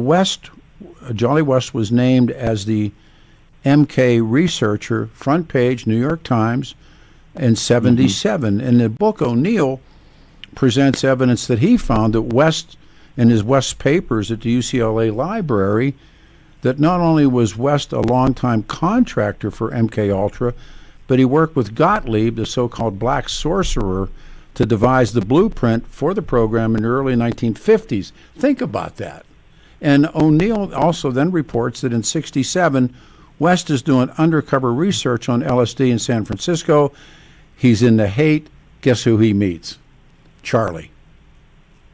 And that's the connection. And we ran out of time, but that idea of an axis, that one is the hate and Berkeley and the other is Sunset Strip, L.A., up in the canyons, and they're all doing some of the same things, but not as intense. But O'Neill, in fairness, never really finds direct evidence of West and Manson having dealings, but he, in his book, and he says, West, there's all the circumstantial evidence that it's more than a possibility, and he points out that Manson's story, a question even Bugliosi said he couldn't answer, how this barely literate ex-convict acquired the ability to strip people of all their personalities and their programming and take them into the submissives who would kill on command. And that's the part of this that just walks you, you know. Yes, and the part I'm getting at, Peter, which I don't think is known, is that he had a CIA handler for the rest of his life working for the Colorado Bureau of Prison. Wow. I mean, anything is possible. I mean, Ruby shoots Oswald and emerges, and Jolly goes into Ruby's jail cell in Dallas, and he said the man had an acute psychiatric break, and they had to come and see him, and he didn't go to the commission. I mean, when I was done with the book, and I said, okay, now you just sit and now what do you do? And it makes sense if you see the world or our country through a separate prism than the one you had been seeing it through. And when Charlie Manson comes out of San Pedro, it's a prison on Terminal Island, I think it was, in 67, he had done 7.5 years. And he violated his parole immediately, and yet there were no consequences. Think about that. Summer of 68, arrested 4 times. And 2 of the incidents went unreported. San Francisco probation officer, Manson, 13 of his followers were taken into custody after the cops came on this broken down school bus in a ditch. This in the book. And they found all these nude hippies sleeping in the weeds. It was the Manson, it was the family. And Charlie's booked on suspicion of grand theft auto. Turns out, I mean, and they get away. Just keep getting away and getting away. That's the part that I love about O'Neill. And O'Neill doesn't say this is why. He just says they did it. It happened. And wow. Well, and he's a seeker of truth. He's trying to get to the why, and that's always the hardest part. The chief of the L.A. probation office, Manson, is arrested in L.A. again the next month on a drug beef. The DA declines to file charges, and Charlie gets released again. Tell me how. I mean, I never knew any of this stuff. I read the book, so none of the stuff that Bugliosi said was the truth. Bugliosi hated him. So Manson is arrested 6 more times in 1969 before his apprehension on the Baker Ranch, which was part of the Spawn thing. He's arrested for rape and assault with a deadly weapon in L.A. in March. In June, he's arrested in San Fernando I made a list, for driving under the influence, operating a vehicle without a license. He gets released again. It's like, this is too good. But what's really going on here? Real quick, I got a break. protecting him. That's the question, isn't it? Love Yeah, you. he's I'll talk to you, protecting Michael. Thanks. All right, everybody. Final calls coming up, 303. You make the calls you want to get in. 303-696-1971. First-time lines are open. 303-696-1971. Lines are yours. We're back, and let's see, what is it? It's 12:38. So good afternoon, everyone. This is 710 KNUS.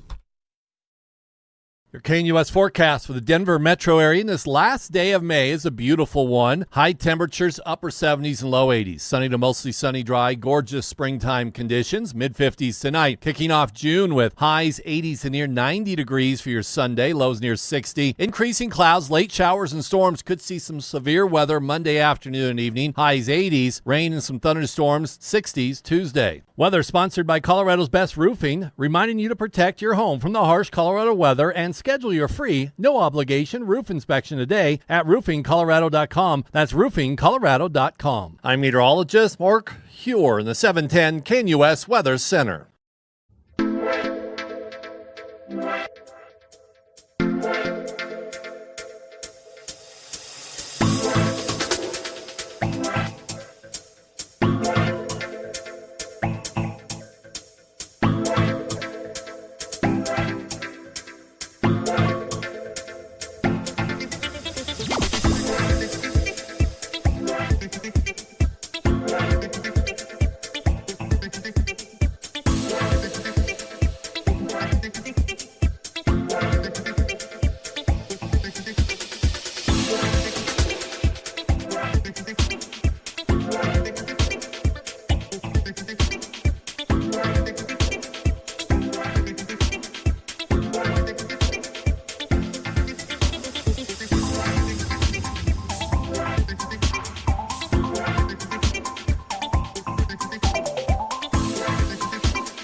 All right, it's 12:44, 16 before the hour. You got 16 minutes. You want to get a call in here to wrap this incredible Saturday morning show because of the guest in the book. 303-696-1971 is the number. If you want to slip one in, it's Saturday, May 31. Good afternoon, everyone. Next Saturday, watch this. This book, and I tracked it down. The book is entitled The Final Witness. Paul Landis, the Kennedy Secret Service agent, after 60 years, talks. And, of course, they all talk that day, that terrible day in November when the president's life was taken, and he was there. He was a witness. He never was taken before the Warren Commission, and he stayed away. He only lasted a little bit longer on the job, and he simply got off the job. And he's the guy they call the super bullet, the magic bullet, all these different things. So when he read everyone else writing about the John Connolly stretcher and what caused the wounds, and he said, look, he realized the Warren Commission report was wrong. And the super bullet, the magic bullet, hadn't been on John Connolly's stretcher. He said he was the one. He put it on Jack Kennedy's at Jack Kennedy's feet in Trauma Room 1 in Parkland Hospital. And again, we're at these points where these years later, just like this morning with Chaos, the truth does come out. But it's a very emotional book. Paul Landis's book, The Final Witness. He's with us next Saturday. Tell you about Dan Kaplan's Law. I did Danny's show yesterday. That was like way cool. Danny's doing about, and I think it's a good one, doing about what should be named, what needs to be renamed, what names. And he had that theory on air that, no politician should have anything named after them. I thought that's probably a good idea. And I sent him a text that, all these years we've tried to get that little segment of Adams Street named after Allen Berg where his life was taken. So he said, you want to come on the air? And I, sure. And I love working with Dan. And Danny's the lawyer, man. And when my family needed help, Dan Kaplan. And sharing your values, because who you choose to represent you in an injury case says so much about you to everyone in the case. Dan Kaplan is the son of a cop. We've talked about his life. He's a good family man. He's the guy, man. Danny's believed to be the only attorney in Colorado history to win 5 straight multi-million-dollar verdicts, jury verdicts in Colorado crash case histories. And Danny's believed to have won the largest truck crash verdict in Colorado history. Dan Kaplan is the official law firm now of the Nuggets and the Colorado Avs. And Kaplan's law firm, you can call him, you can talk to him. It's a serious firm for serious cases. Dan accepts righteous injury cases on a percentage fee basis, so he can represent you and other good people from all walks of life without regard of ability to pay. So, if you need Dan's help, you pick up the phone, you call 303-770-5551. They'll answer your questions. You can look Kaplis Law, C-A-P-L-I-S, law.com. It's Dan, C-A-P-L-I-S, law.com. 303-770-5551. 303-770-5551. This was a great radio show having nothing to do with me. But that the work that this guy does, 20 years of his life he's put into this work on this book, Chaos. And I read the book and I'm saying, damn, we got to get this guy on the show. And he ties so many things up, doesn't he? And the question that he asks at the end of all of this is, how was Charlie Manson able to do the things that he did? And O'Neill speculates that Manson may have been an informant, and so the cops protected him, and the FBI protected him, and the CIA protected him, and he was protected because it was MKUltra. And there's a book called The Search for the Manchurian Candidate, which a guy by the name of John Marks. We will get him on the show. And there's these guys, and they were dubbed the Black Sorcerers. And they were doing these things to fellow citizens without them knowing it. Or in some cases, they did know it, and guys like Whitey Bulger knew it. Imagine taking this monster, Whitey Bulger, and agreeing to give him LSD for time off for good behavior to get out of the penitentiary. I mean, what insanity is that? And we talk about our government. That's hardly my government. But the question of government involvement, and also he takes on Vincent Bugliosi, which made me happy, and how Bugliosi attempts to shape our understanding of the murders, as well as writes a bestseller, Helter Skelter. And once again, what seems weird and is that I remember reading Helter Skelter and taking it as gospel. Here's the truth, and it wasn't even close. And they did a Netflix thing, and I was glad because I didn't like it, and I'm glad he said he didn't like it.